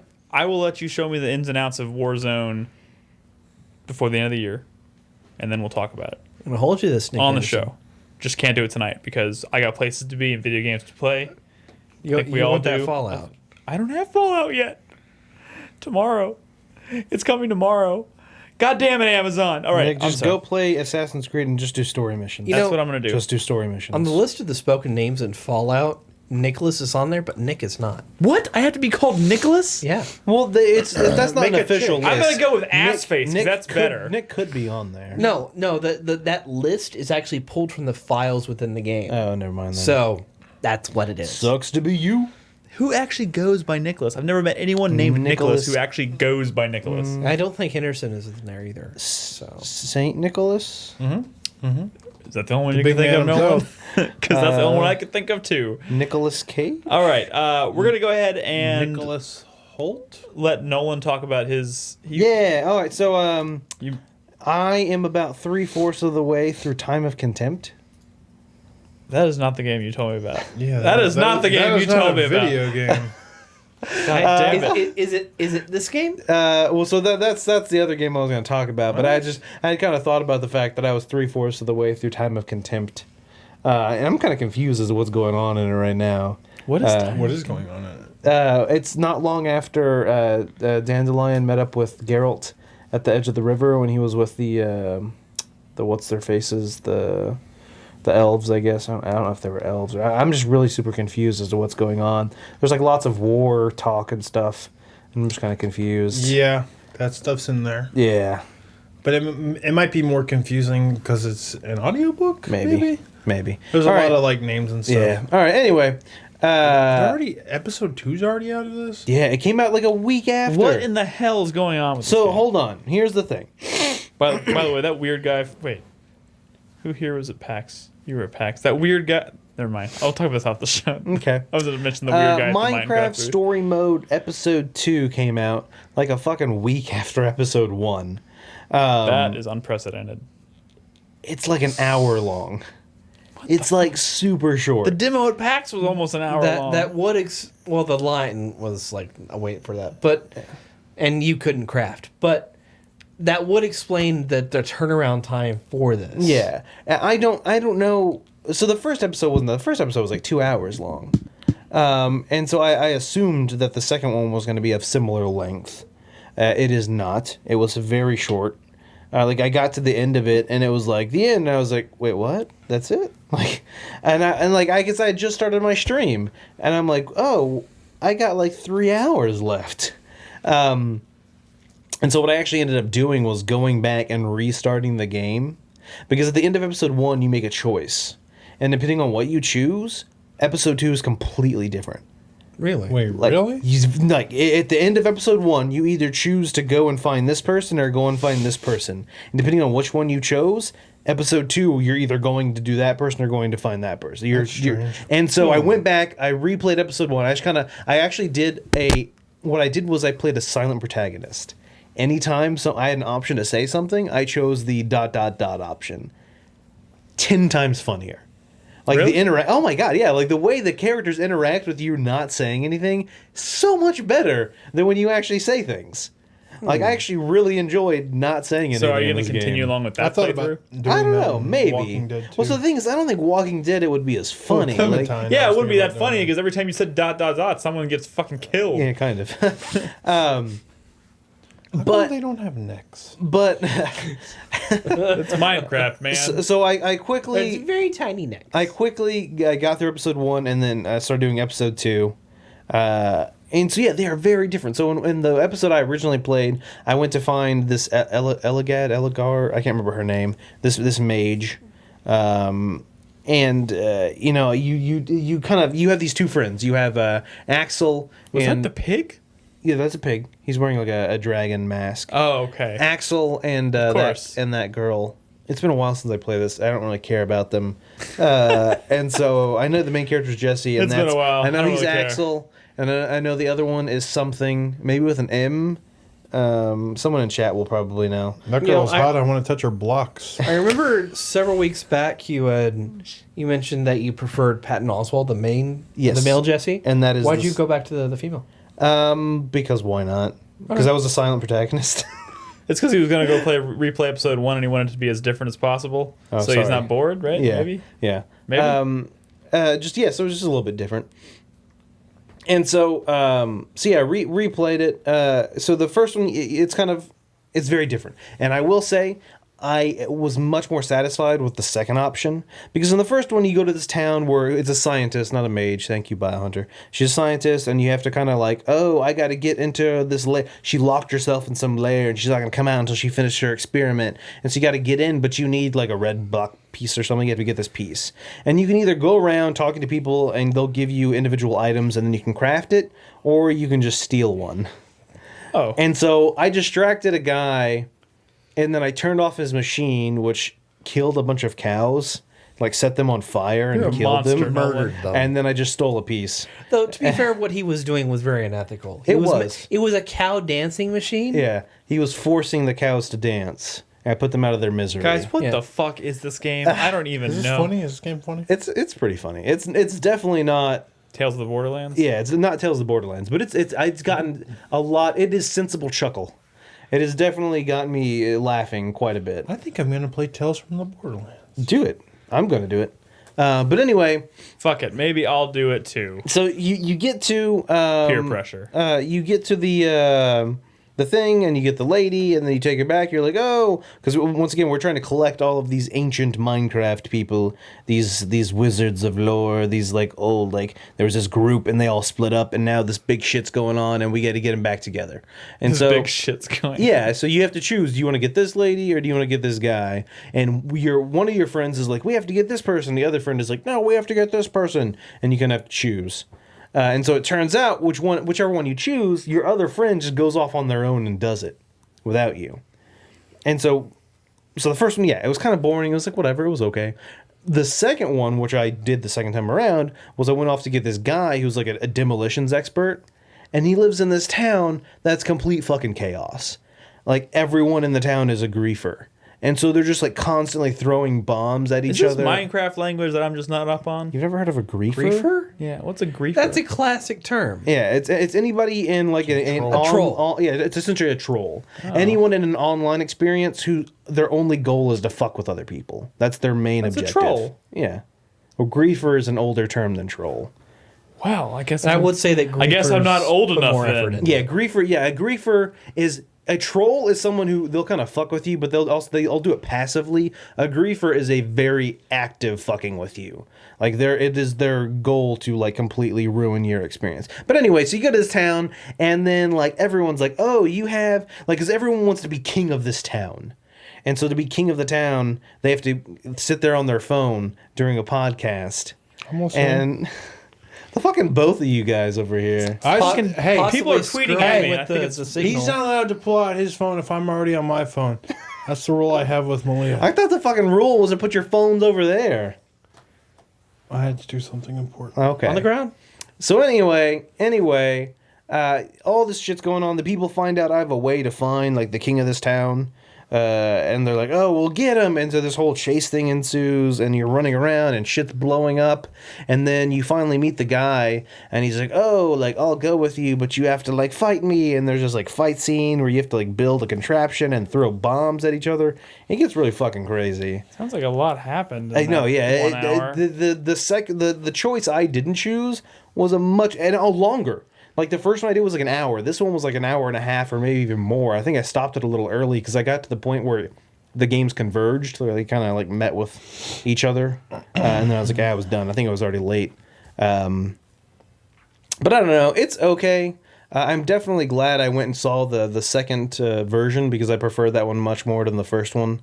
But I It's also weird that they separate so It's differently. very odd, think yeah. I think that actually ties in. So, granted, I haven't played a Telltale game since Walking Dead Season 1. Because I'm not a fan of the episodic format. But it feels like this is a test to see how well they can work with replayability. Maybe, yeah. So, I mean, that for it being only an hour long through a single playthrough, you know, having like twice the adventure for like 5 episodes, I think it'd be kind I of mean, cool. I also think it's just a matter of, they probably looked at their overarching story and decided to hack it up in certain ways, and just some episodes might end up being shorter than others just because of where they decided to cut their story up. I mean, it's probably going to depend on just how soon the next episode releases. Next week. No, I don't think it's gonna be that soon. It was yesterday. I would hope not. They didn't do it. But yeah, that's it. Episode 2, Minecraft story mode. I'll keep playing. I'm Alright. the only one on the site who's going to play it. Couple quick hits. Probably so. Don't worry about I it. played a bunch of MotorStorm Apocalypse yesterday in my apocalyptic marathon lead up to Fallout. And that game's actually pretty alright. It's got some pretty crazy tracks. The weird thing is, the digital version of that game removed all the weird story cutscenes that were on the disc. That had story cutscenes? It has weird, Yeah. stupid story cutscenes. And they're gone. It's super strange. Well, the problem with Motorstorm Apocalypse when I played it was that, number one, when you play online and you're racing against other people, all like the special effects that happen in the single player are disabled.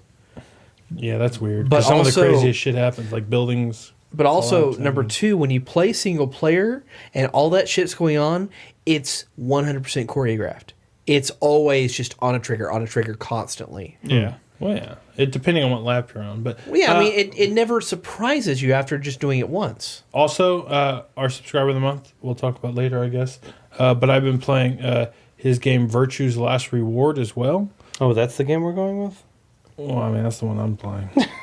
But I guess Okay. Brad made an executive decision without us. Well, I thought we decided on the PS2 game. oh, 'Cause that one sounded like more fun. well, That's an RPG, though. This That game takes is time. very highly rated adventure game. But I've been playing that. I just haven't played enough of it to. I got to figure out how to talk broadcast much about PS2 games. I mean, I can't really emulate them because I can't broadcast Just PC games. buy the converter like what I have. The VGA or whatever. and that works it's- well for you? You used it when you cast Persona 4. Oh, yeah, that one time. Yeah, I and it forgot worked about that. great for you. So yeah, Component to VGA converter. yeah. Okay. But yeah, I'm gonna start playing it's, Dragon Quest component 8 to soon. HDMI Hey, converter. that worked. Yeah. Sorry. well, I mean, if you want, you can play that, and I could just keep playing this because it's I mean, a Vita game. I don't have access to it, so I mean, I'd have to. I have a copy. The PS2 game. Yeah. Maybe. But I mean, whatever you want to do. The thing is, it's a kind of an awkward game to play on the PS TV because it's designed around like the touchscreen, and it made the puzzle aspect of this game super clunky, That sucks. which sucks. But yeah, I mean, yeah, I'm gonna play more of that, and maybe I'll talk about it in the future. Cool. All right. Well, let's go ahead and do news. We'll probably get Crispy back in here at some point. Okay. He probably left already. He's probably on his way home. It's actually very quiet out there. Yeah. That's why, Crispy, come back! that's why I'm a little nervous. Wait, we got to play his Baby, come his back. intro theme. Does he have an intro theme? I don't know. I'm about to pull one out of my ass. Never mind, my Wi-Fi's not on. Damn it. Okay, the fact that he hasn't opened the door and walked through yet is making me very nervous. He probably went home. Chris Davis, maybe the mouse has disappeared, so I think he's actually out there. maybe you should go check. I Maybe mean, Manty's using the If mouse. he's playing Fallout right now, I'm gonna be pissed. He probably Wait, has. oh wait, you hear that? You're not allowed to have your own. Okay, this. Yeah, it's an interesting playing. Crispy, the faster you get in there, the faster we can go home and play Fallout. That's true. Yeah.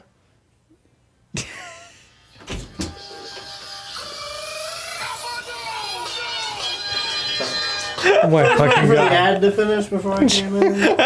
That's what I heard. We're I like, thought that what- was just gonna be your intro. Hey, hide. Hi, get out of here. It was like I was so Hard. good last week. Hyde's like, remember last week when I slept there through the entire Isn't show? that great? Can't we just get back to that? I thought we had something.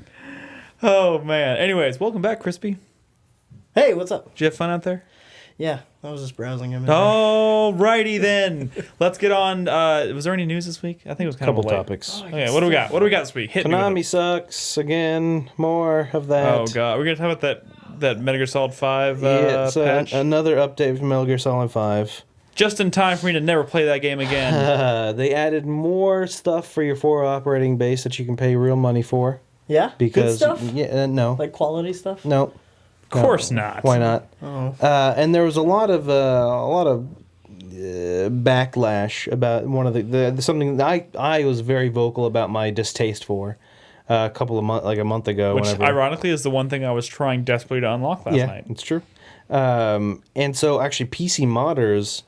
I said PC modders. Who the fuck am I? Like Fox News? On PC, they modded the game so you can get the character back. Mm-hmm. And so Konami was like, "Oh, well, how about if you play this one mission 7 times, you can just have the character back." Yeah, It's the One weirdest mission fucking. 7 times. yeah. If Like, you- why not? If you're Why gonna 7? Right? Why at all? Yeah, why not? at all? like- But specifically, why 7? I don't And know. why that? Okay, it's just like if you're gonna give the character back, why not actually take the time to maybe develop like a story a reason? mission? Well, that's harder to do. I mean, that Exactly, requires Konami, that, maybe you that should try. requires them to not have killed their development team. I guess. How are they even still releasing patches for this shit if the development team barely even exists Well, anymore? I mean, they have other developers I know, probably. and those that- developers are apparently Farming it out. yeah, exactly. And apparently, those developers they're currently discussing their options for developing another Metal Gear Solid game. Which yeah. there's But anyway, No. yes, correct. Mission 11. If you replay Mission 11 7 times, 7-11, you can get the what's- character back. that sucks because that mission too is like one that I definitely don't want to play 7 times. 'Cause Yeah, it's literally it's- just like waiting. Yeah. because you're playing the waiting game with Quiet trying to sniper, and it's like Yeah. I don't want to do that 7 times. Yeah. Why it's- is this game so stupid? Remember when you were just like Solid Snake and you were going through this place fighting cool bosses and getting cool gadgets and stuff? Like, Yes. what happened? What fucking happened? That is why, that right there is the exact reason why, despite the fact that this game has beautiful gameplay, it'll probably never be my favorite Metal Did Gear you use game. the rocket punch? No, I did not. Rocket punch. Well, first of all, at a certain point in that game, I became so comfortable with the weapon, like the weapons that I was using, that I stopped. But Nick, you get to hear Snake yell "rocket punch." Does he really? I don't know. He does it in the multiplayer. I don't remember if he does it in the single player. Every time I hear the words rocket punch, I immediately think rocket punch. Punch. Yeah, like punch. Yeah. Like, I can't remember if he does it in the single player just because I finished the game a while back. I did play a lot of the multiplayer afterwards, and I just remember this one match where MGS, it's funny, oddly enough, was Snake, and he was just constantly doing the rocket punch, and you could just hear Snake yelling "rocket punch" every time he does it. Man, I think he does it in the single player as well. that game is weird, guys. It's Yeah. weird. And you hate Anyway, Crispy, did you have news? yeah, I mean, it was just a little something that I just wanted to mention that happened over the weekend. So, Happened while we were camping. November 7th, of course, is N7 Day, according to BioWare, because N7 is a thing in Mass Effect. So they took the opportunity to debut the first teaser for Mass Effect Andromeda. Second teaser. Second teaser for Mass Effect Andromeda. And it's pretty uneventful. It's a lot of it's a lot of archival footage of rockets taking off. Yeah. With Like real archive footage? with What the- Jennifer Hale talking over it, and then at the end You they mean Good show Shepherd. At the end, Yes. do you have three? Femshep. Do you have three? You have three choices, each a different color of what to do. and none of them are really any different, right?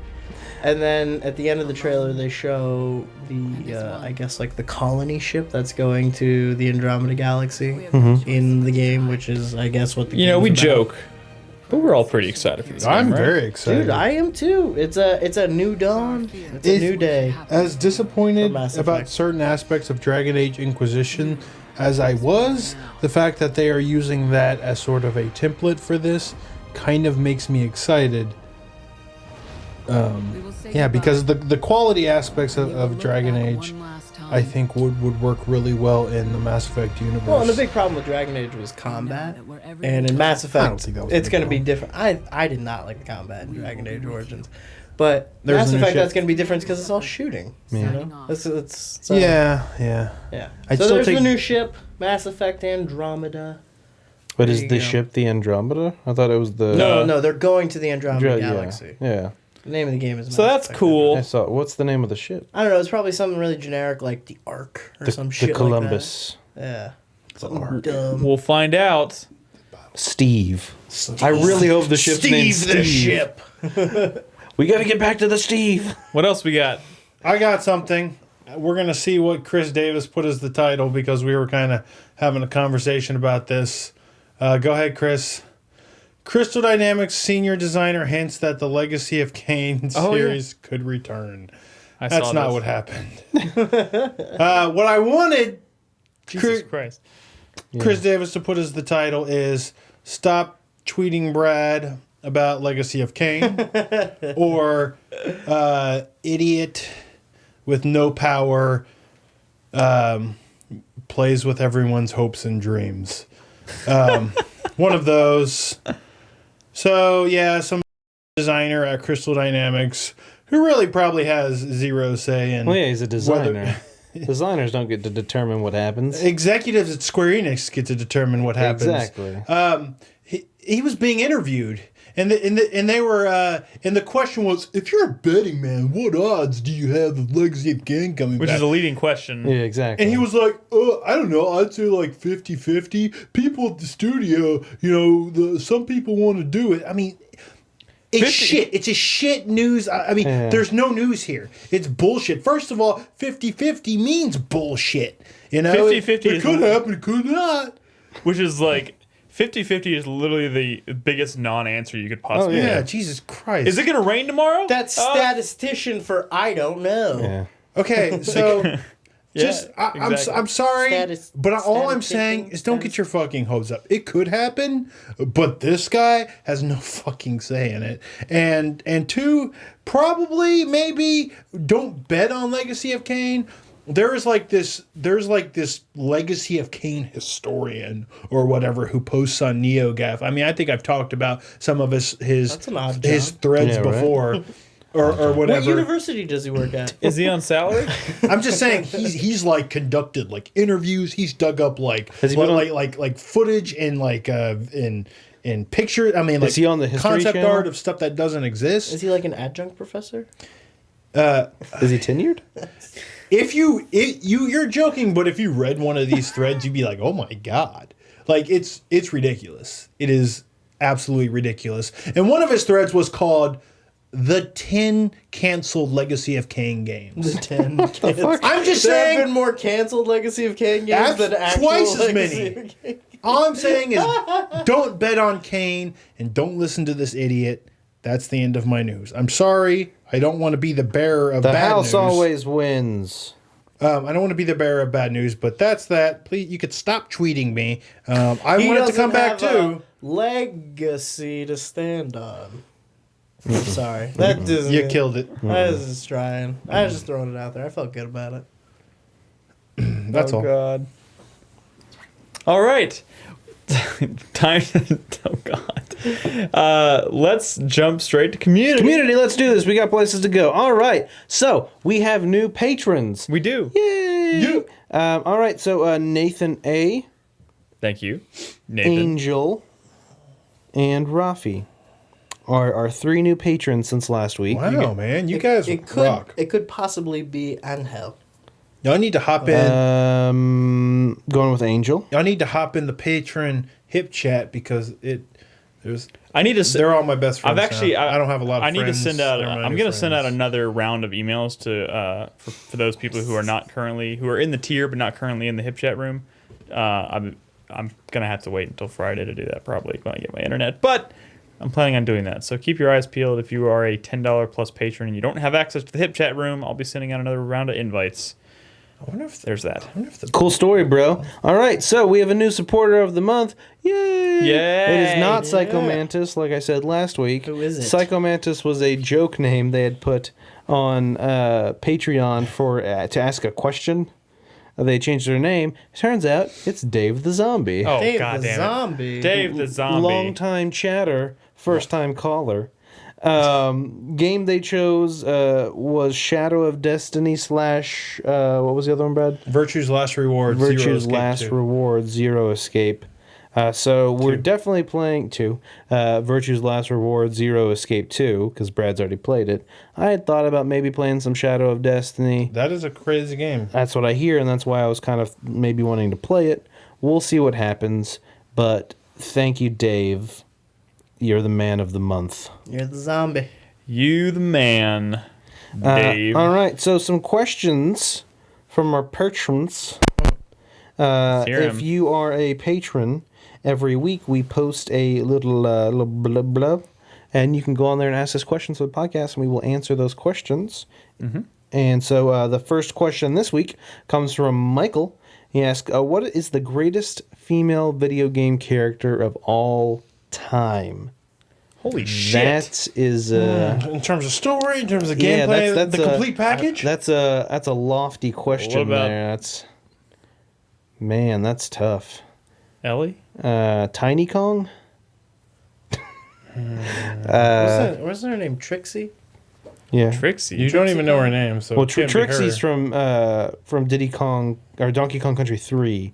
I think Alex Tiny Manson- Kong is from Donkey Kong Country 64. So what? But by what criteria Trixie are we too. judging this on? Whatever we want. Overall awesomeness. I'm gonna go with Agrius Oaks from Final Fantasy Tactics.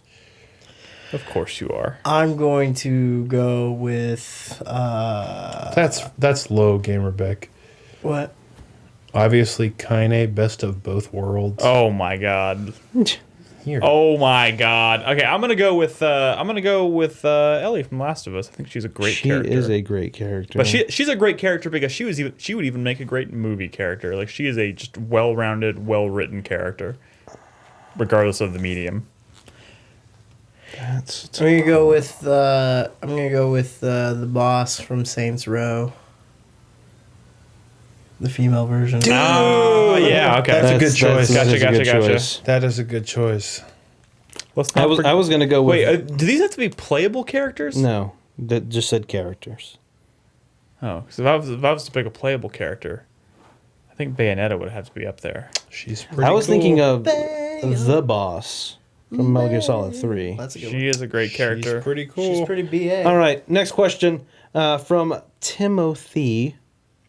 Sacrifice an existing game series to revive a dead one. Oh, 1. The series must be one you enjoy playing currently, not one like Gex or Bubsy. The series will cease to exist entirely. who asked this question? Tim Chaitai. Gotcha. That's a good question. No playing old games from it anymore. There's no guarantee the new entry will be like the old ones, i.e. Tomb Raider. Wait, there's no guarantee. So he's saying, so then it's up in the air. essentially you have to kill a series to revive a dead one. Man, I have 2 franchises I want to see revived more than anything, but I can't think of the series I'd be willing to to sacrifice for them. What do you want to bring back? Well, I would at this point I would sacrifice anything to bring back Silent Hills, which in as You a don't result even know the what Silent Hill franchise, whatever, because that franchise is dead at this point. So.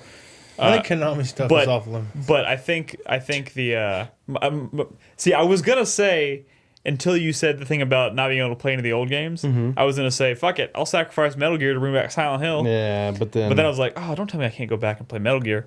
But the other one that I'd love to bring back is Onimusha. I just got to figure out what I would sacrifice. Would you sacrifice Resident Evil? The answer is no. You can't go back and play any Resident Evil game. Oh fuck! This And no future Resident Evil game. oh, that's And you don't even know if the next whatever would be any good. What if I sacrifice? I might be willing to part with Devil May Cry to go back and to bring back Onimusha. Devil May Cry's dead. I would murder Assassin's Creed at the altar if it would bring me another Dark Forces / Jedi Knight game. Sure. All right. I mean, but you're tired of Assassin's Creed, right? I mean, that's not fair. I mean, you got to sacrifice some Something deep. something deep, Something in the loins. something in the loins. You can't play it anymore. You can never play. So that's what I'm having trouble finding a game series I would want to sacrifice to bring. I know one I would want to bring back, but I'm trying to find the one that I would. What do you want to willing bring back? Like, can I say I can sacrifice Super Smash? No, that's not. It's not got to be a something- tough decision. It can't just be one of those games that you're like, that was cool, but I can live Okay, without so then it. I would say Assassin's Creed. Because I feel like I have played at least the Ezio trilogy multiple times, and I think I've gotten a good. And those games aren't as good as I remember them being because I've replayed them recently. You know what? I'd be willing to sacrifice the Assassin's Creed series to bring back Prey. Oh. Prey. Yes. I got mine. So essentially Prey 2. But there's no guarantee Prey 2 will end up being the Prey 2 we saw. I know. I got one that it doesn't just make sense. I mean, it's not just something I would do, but it also kind of makes sense. And I would sacrifice Fire Emblem to bring back Advance Wars. Oh, It's the same developer. that's a That's good so one. good. That's a good That's one. so good. I got one more. I got one fucking more. I would say kill Mass Effect. No more Mass Effect games. You get out. If you would breathe life into the stillborn fetus of StarCraft Ghost. Oh my No, God, you would Jesus. do Yes, that? I would You don't do even that, do it. and I would laugh That's the whole ridiculous. time. You would take. That's ridiculous. Dude, StarCraft Ghost got canceled because Blizzard doesn't put out games that suck. Yeah. StarCraft Ghost. They know better than you. Can I? Just can start you- from the ground up. I don't That's care. It doesn't have to crazy. be the old 2000 version. You're- Just do another Can one. I- Just do another Can one. Can I Just do sacrifice Pokemon to bring back Monster Hunter? Or sorry, not Monster Hunter. Monster Rancher. Oh man. I Yeah, I do fucking that. loved the fucking. Oh, I gotta get the disc. Do you have a disc I can borrow? I I know, need your right? CDs. Can I borrow your CDs? Yeah, The the I Monster fucking. Rancher. Now everything's Yeah. digital. I like Dom the Yang's best answer. of the Eagles. I like Dom Yang's answer way more than yours, Crispy. Sacrifice Mass Effect to bring back Jade Empire. Oh, Ooh, that's crazy. Oh, all right, good question, Chai Tai. Thanks. Next question from Nexus. 4Player, including Chris Davis. Where have you traveled to, and what is on the top of your travel wish list? I've gone to China. I'm going to China. I'm going to China. Fucking I've been Brad. to China. I've been to 4 major cities in China. That's probably that's the top of my travel list, I think. I mean, that's the So farthest for I've me, gone. it was nowhere until last summer. And you went And to I went to London, Paris, and Rome, the big three The over there. trifecta? Yeah, and which all have like Assassin's Creed games now. Yeah. You know, it's funny. Now that Syndicate's come out. Probably, I'm trying to think what would be the top of my list that I'd like to travel to. I feel like those would probably be the places I'd want to go next. Dude, if you're going to Europe, those 3 cities are pretty cool. I mean, London has always been my number one. Chris Davis says he's been to Hawaii. Yet you won't even play Assassin's Creed. nice. Yeah, you did. I have it. But as far as where I want to travel, 2 places I've always wanted to go, 2 cities specifically, that I've always kind of wanted to go to is Tokyo and Sydney. Mm-hmm. Those are 2 places I've always really wanted Australia to go. would be really cool. Yeah. They have Sydney. Nick. Just specifically Not- Sydney. Dude, Not there's just nothing in anywhere Australia. Dude, you're either in Sydney and like what Queensland? What was that place? That one place called? Or you're in a desert of Yeah, death. dude, there's like fucking nothing in Sydney. Like, cause when I was on my tour in Europe, I was talking to this couple, and they're like, "Oh, do you know this?" I can't even remember what the city was now. And I'm like, I have heard of that. I think I heard it in passing. They're like, "Oh, we're 8 hours out of that city." I'd really like to go. That's the only way they can describe where they live is 8 hours away from some city that I think I've heard Next of. So that's like Next being to a like, big rock. have you ever heard of Lubbock? Yeah, we're 8 hours from that. Yeah, pretty much. I That's would crazy. like to go somewhere like maybe the Netherlands or That'd be like cool. Amsterdam. You know, I've never been out of the greater North American continent. Where do I want to go? Well, I don't know. Where have you been within the greater North American continent that you really enjoyed? Like a trip you took or something that you really... Disney World. Disney World was pretty good. I don't know. Don't think about it You too know, hard. Brad. hearing my girlfriend talk about her trip to Turkey makes me want to go there. Really? Turkey. What's in Turkey? Good food. Turkey. Turkey. God damn it. That's not where turkey comes Yeah, from. Brad, where would you want to go? What's some place you've always wanted to go? Like Mozambique? Ireland or something? Ireland maybe? would be cool. Yeah. Yeah. I don't know. Greenland. Just kidding. No. Yeah, I don't know. My mom actually went to Ireland, I think last year, to kind of like trace some of our heritage. Like she went to a bunch of like graveyards and shit. Because there's a lot of like Digging up bodies. I don't know. Like she's really into like history of like our family I don't tree know what and happened, stuff but like she's that. not allowed back in Ireland. And so she went there with her sister, and they did like a anyway. Funky Duck in chat says, come to New Zealand. I'm guessing you live in New Zealand. Lord of the Rings. Nice. Yes, I would like to go to New Zealand would be cool. You said yeah. Lord of the Rings, and Brad's like, I want yes. to see the Shire. Yeah, that's true. It's there. All right, Alexander B asks, do you prefer games with a lot of content but less quality, like Fallout 3, or games with less content but Holy higher shit. quality, like The Last of Us? Holy shit. That is a what? Yeah, I'm not That's a touching perfectly valid question. No, No, it's it's not. not. What are you talking about? It's just which one would if you had to choose one the rest of your life, Brad? If I had to One choose, style I of would game. absolutely play. I would probably play games that are shorter in length but with super high quality, like The Last of Us. Like, I mean, that's all relative, though. I mean, it's all like subjective, is what I'm saying. Is that quality might derive from like an expansive world. You know what I mean? Like people might find quality in the sheer amount of options you have in something like a Fallout. So that's the way I take it. Don't get me wrong, The Last of Us is one of my favorite but games he's of all time. specifically when he says quality, he's specifically referring to like the quality of it, of how it's built. Like, is it glitchy? Is it Is that what he's talking about? He just said That's the way I he interpreted said it. with a lot of content but less quality. Well, when I read that, I versus- totally interpreted it as a lot of content, but like really buggy. I don't think it's and- necessarily buggy. I think it's, like Fallout 3, while there are bugs, it's not. I wouldn't call that a super buggy game. Well, it's not a. I think this whole question is leading. And, I mean, you know, he obviously tips his hand off as to which one he prefers by saying one's quality and the other's not. You know. Maybe we need to ask. Maybe if he wants to re-ask his question, but qualify what he means by quality. I think We need more specifics. My interpretation is essentially like Fallout, huge game, lots of shit to do. Yes, not all of the characters are super fleshed out. Whereas The Last of Us, you have very few characters, very deep backstories, but it's super linear, and you have no freedom in that game. It's just you're essentially walking along as the game does its own thing. And once again, I like those games for their own reason. But if I had to choose one to play the rest of my life, I would probably honestly go with the more expansive universe games, because The Last of Us. Yeah, I can beat that game in 10 hours, 15 hours, something like that, and then I'm done. I guess I can replay it. Whereas a game like Fallout, I can spend hundreds of hours in that game constantly finding new content. While it might not be the most fleshed out content with the whatever, I think there's definitely a lot more to that.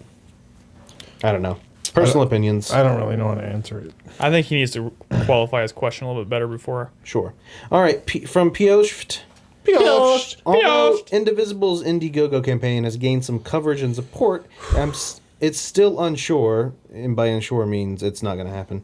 Well, no, actually, it's probably newsworthy. But the thing about Indiegogo is if the person who's the developer agrees to it, the developer in this case agrees to it, Indiegogo is willing to let them, if you hit a certain percentage of your final goal, to extend your campaign by a month. Oh, okay. And it is looking like, even though there's a few days left, it is looking like Indivisible is going to hit that 65% I'll be honest, mark or whatever. I don't know what game this Or is. actually, yeah, exactly.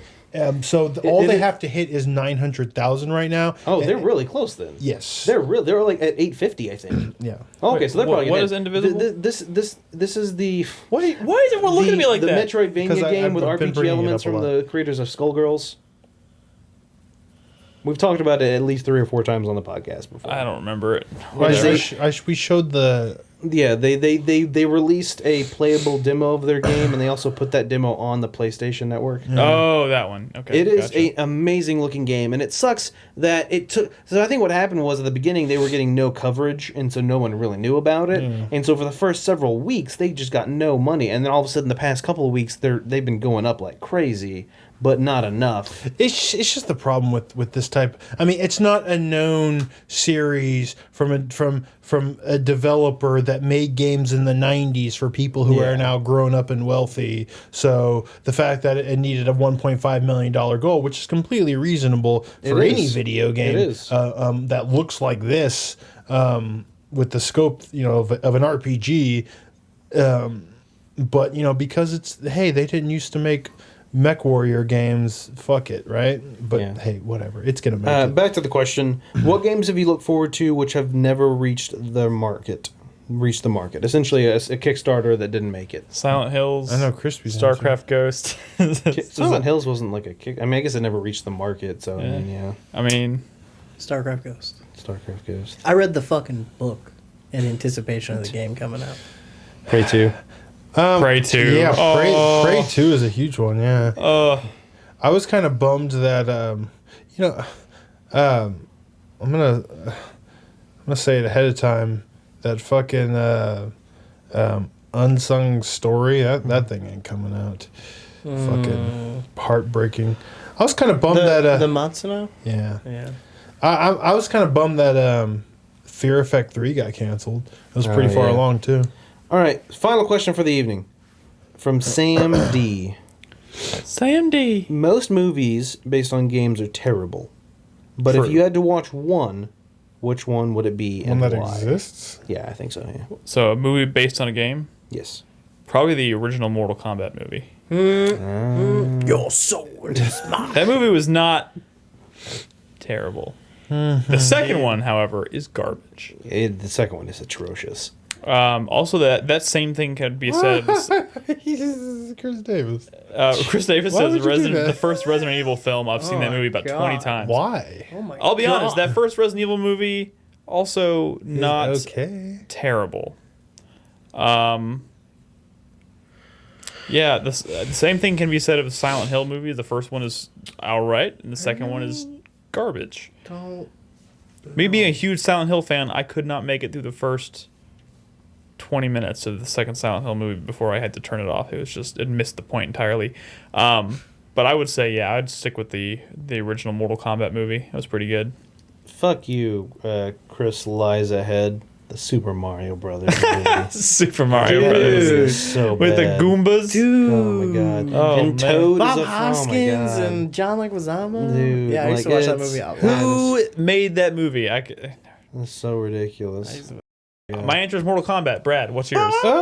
Yeah, Tomb Raider was all right. And I'm a big Tomb Raider fan, so. Angelina Jolie. And plus, you get to watch an Angelina Jolie in her prime movie again. That's true. Nolan? I'm having trouble thinking of one. There's not too many video game movies I've enjoyed.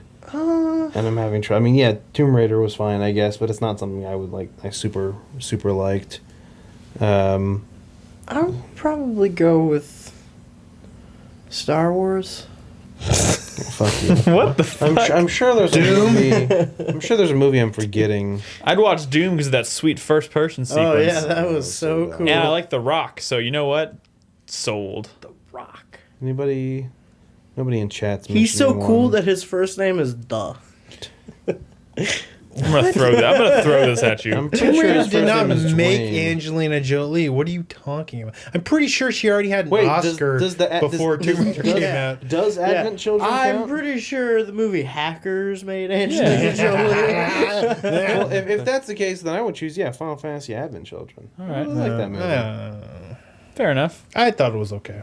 I didn't say it's the best movie in the world, did I? I didn't say it deserves That's an what you Oscar. said, Nolan. That's what you said. We all heard it. I said I like that movie. I'll say this: But it does Jolie on not the look map. as good as you remember. The Blu-ray looks better. than I None of these remember. movies look as good as we remember.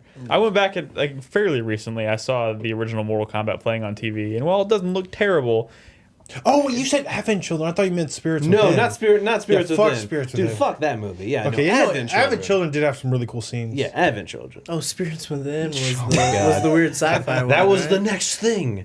The most realistic looking people. All right, anyway, those are the questions for this week. If you are a patron of at least $1, so just like if you are a patron at all, yeah, you can ask us any question you would like. We will try to answer it on the show. Yeah. and starting that's next it. week, I'll actually start getting the post up on Sunday again. I just haven't been able to. We've had a busy week. The It's been Hitman crazy. movie did have boobs in it. Dude, the Hitman movie was bad, Oh my god! and I heard that. all of them. Max Hitman Payne. It or doesn't make any Hitman Agent sense 47 that you make a movie or- based on a game where the guy's a stealthy assassin. You know who what's uses funny? disguises, and in the movie he just runs around blowing shit up. It's basically just the transfer. They missed the point. Now you know what's funny is in Agent 47, the actor they hired to play an assassin, a hitman, who did apparently not a very good job. The movie's not very good from what I hear, like really bad. Plays an assassin and is very good in Homeland. Oh yeah, I forgot about that. I mean, All right, with that's the it for exception of the Community. barcode on the back of his neck, he's basically the same character. That's it for Community. Oh yeah, that Max Payne's movie. Max Payne, starring fucking Marky Mark. Marky Mark. How you guys doing? You guys doing good? Oh man! All right. So, like we said last week, we are sort of. Are we retiring the questions? chat of the week Yeah, section? no, Chad of the Week's dead. gone. So There's no we more are chatters we're gonna of the we're, week. we're in the process of coming up with some new segments, community segments for the podcast. So we'll announce those when we have those kind of written in stone. So keep your eyes peeled for those. But for now, we're gonna go ahead and wrap up the show with a 4-player minute because it is that time of the show. Brad's gonna start us off. We're gonna say our hype, our sweat, our thank you, and our fuck you of the week. Please begin. I'm gonna be honest. I just got a bunch of fucks. Yes. I'm gonna start by saying fuck Capcom. Fuck it Fuck out, man. Capcom. I was thinking about it earlier today. Like, you know, it doesn't make sense that we are not playing a new Onimusha game. It doesn't make sense that we're not playing a new Dino Crisis game because every other publisher on the planet would have probably given a once successful series another chance by now. I know they kind of maybe trailed off and didn't sell as well, but like, where's like the 5 years later we're gonna reboot it and lop off the number or whatever? Like, I mean, come on. Does Onimusha not at least deserve that? Dude, this industry is big enough that if you announce a fucking new Onimusha game or a Dino Crisis game, I think so. like, dude, people will flip their shits, I think. I think so. Not to mention, people just want a good, like, a horror dinosaur game. Would be awesome. I mean, Capcom has had a lot of good tech since those days, you know? Like, are you telling me you couldn't have made a really good Dino Crisis game in like, post Resident Evil 4? Like, they had the mechanics. What the fuck happened?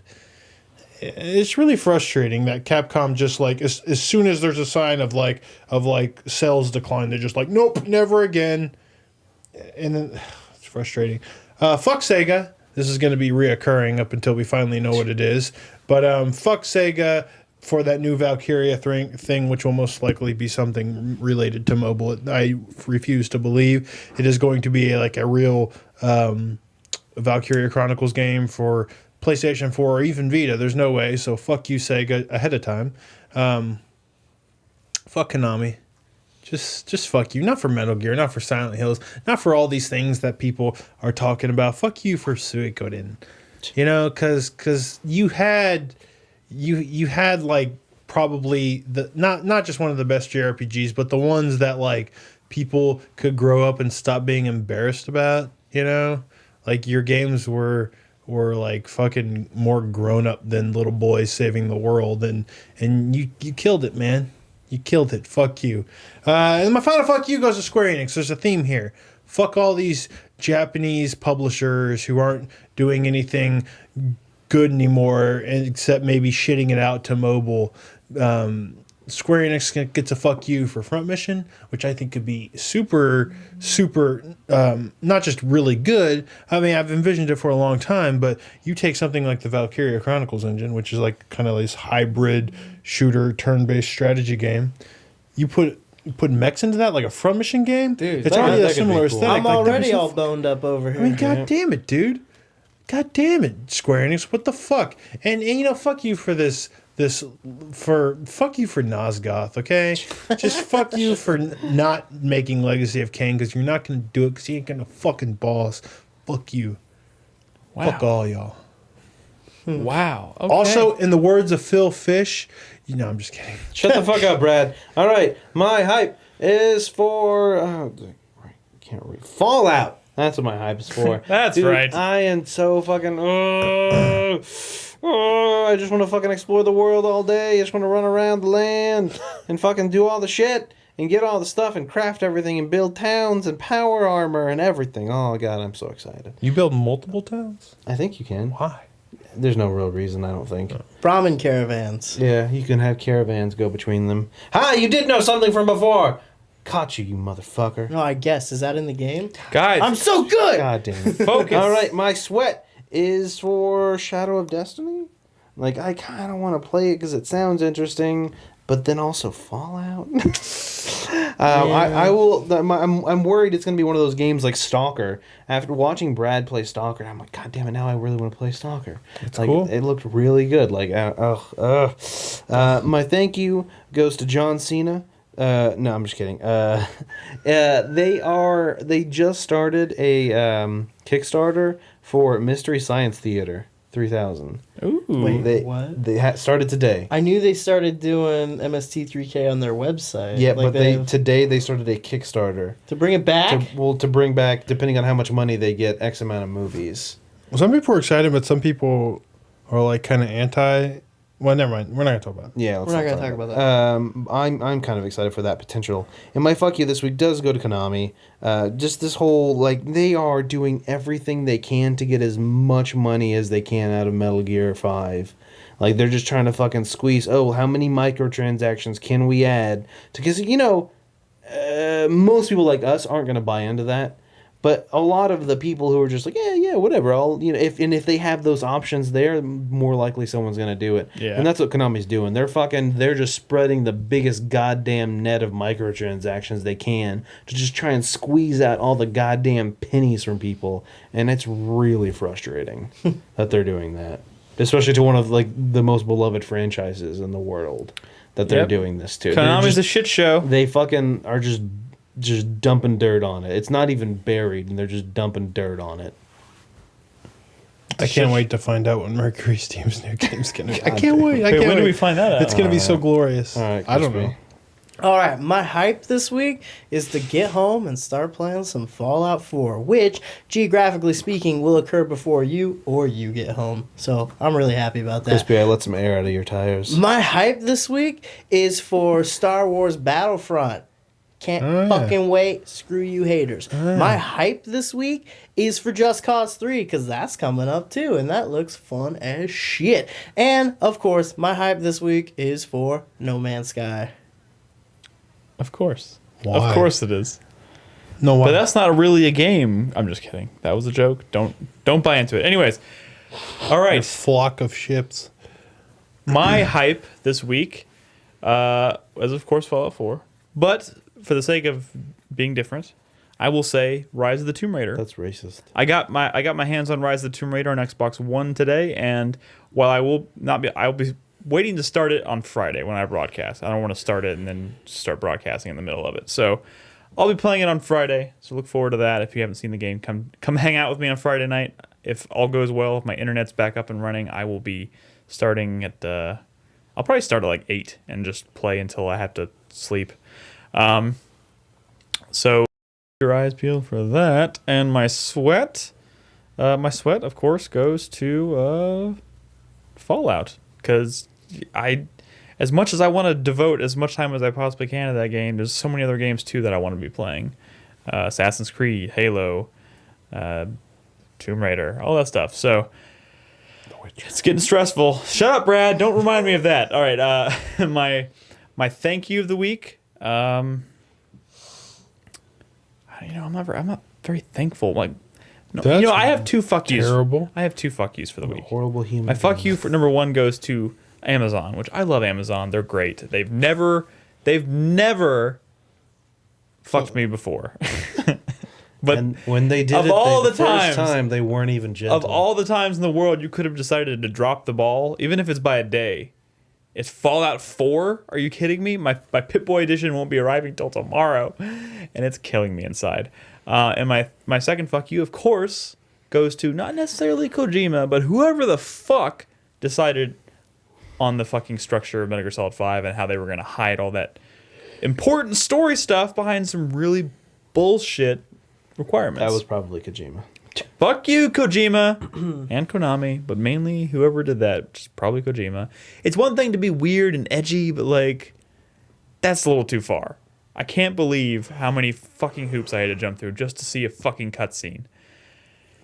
You could have just YouTubed that now. I know, but that would kill me inside if I just gave up and did that. I did it with Peace Walker. Well, you're a better man than I. How's that? I not- can't do I it. didn't do it with Peace Walker, so I'm the best man. Anyways, that is our show this week, guys. Thank you for listening. 4playernetwork.com is the website. And, of course, you can watch us every night over at 4pp.tv. We'll be doing another episode next Tuesday for sure. Guys, thank you for being here, as always. Yeah. Thank Yeah. you for putting Fallout aside just to be here to talk about Fallout. And Crispy's gone. He's out of here. All right. Thanks for watching. Thanks for listening. We'll see you next week.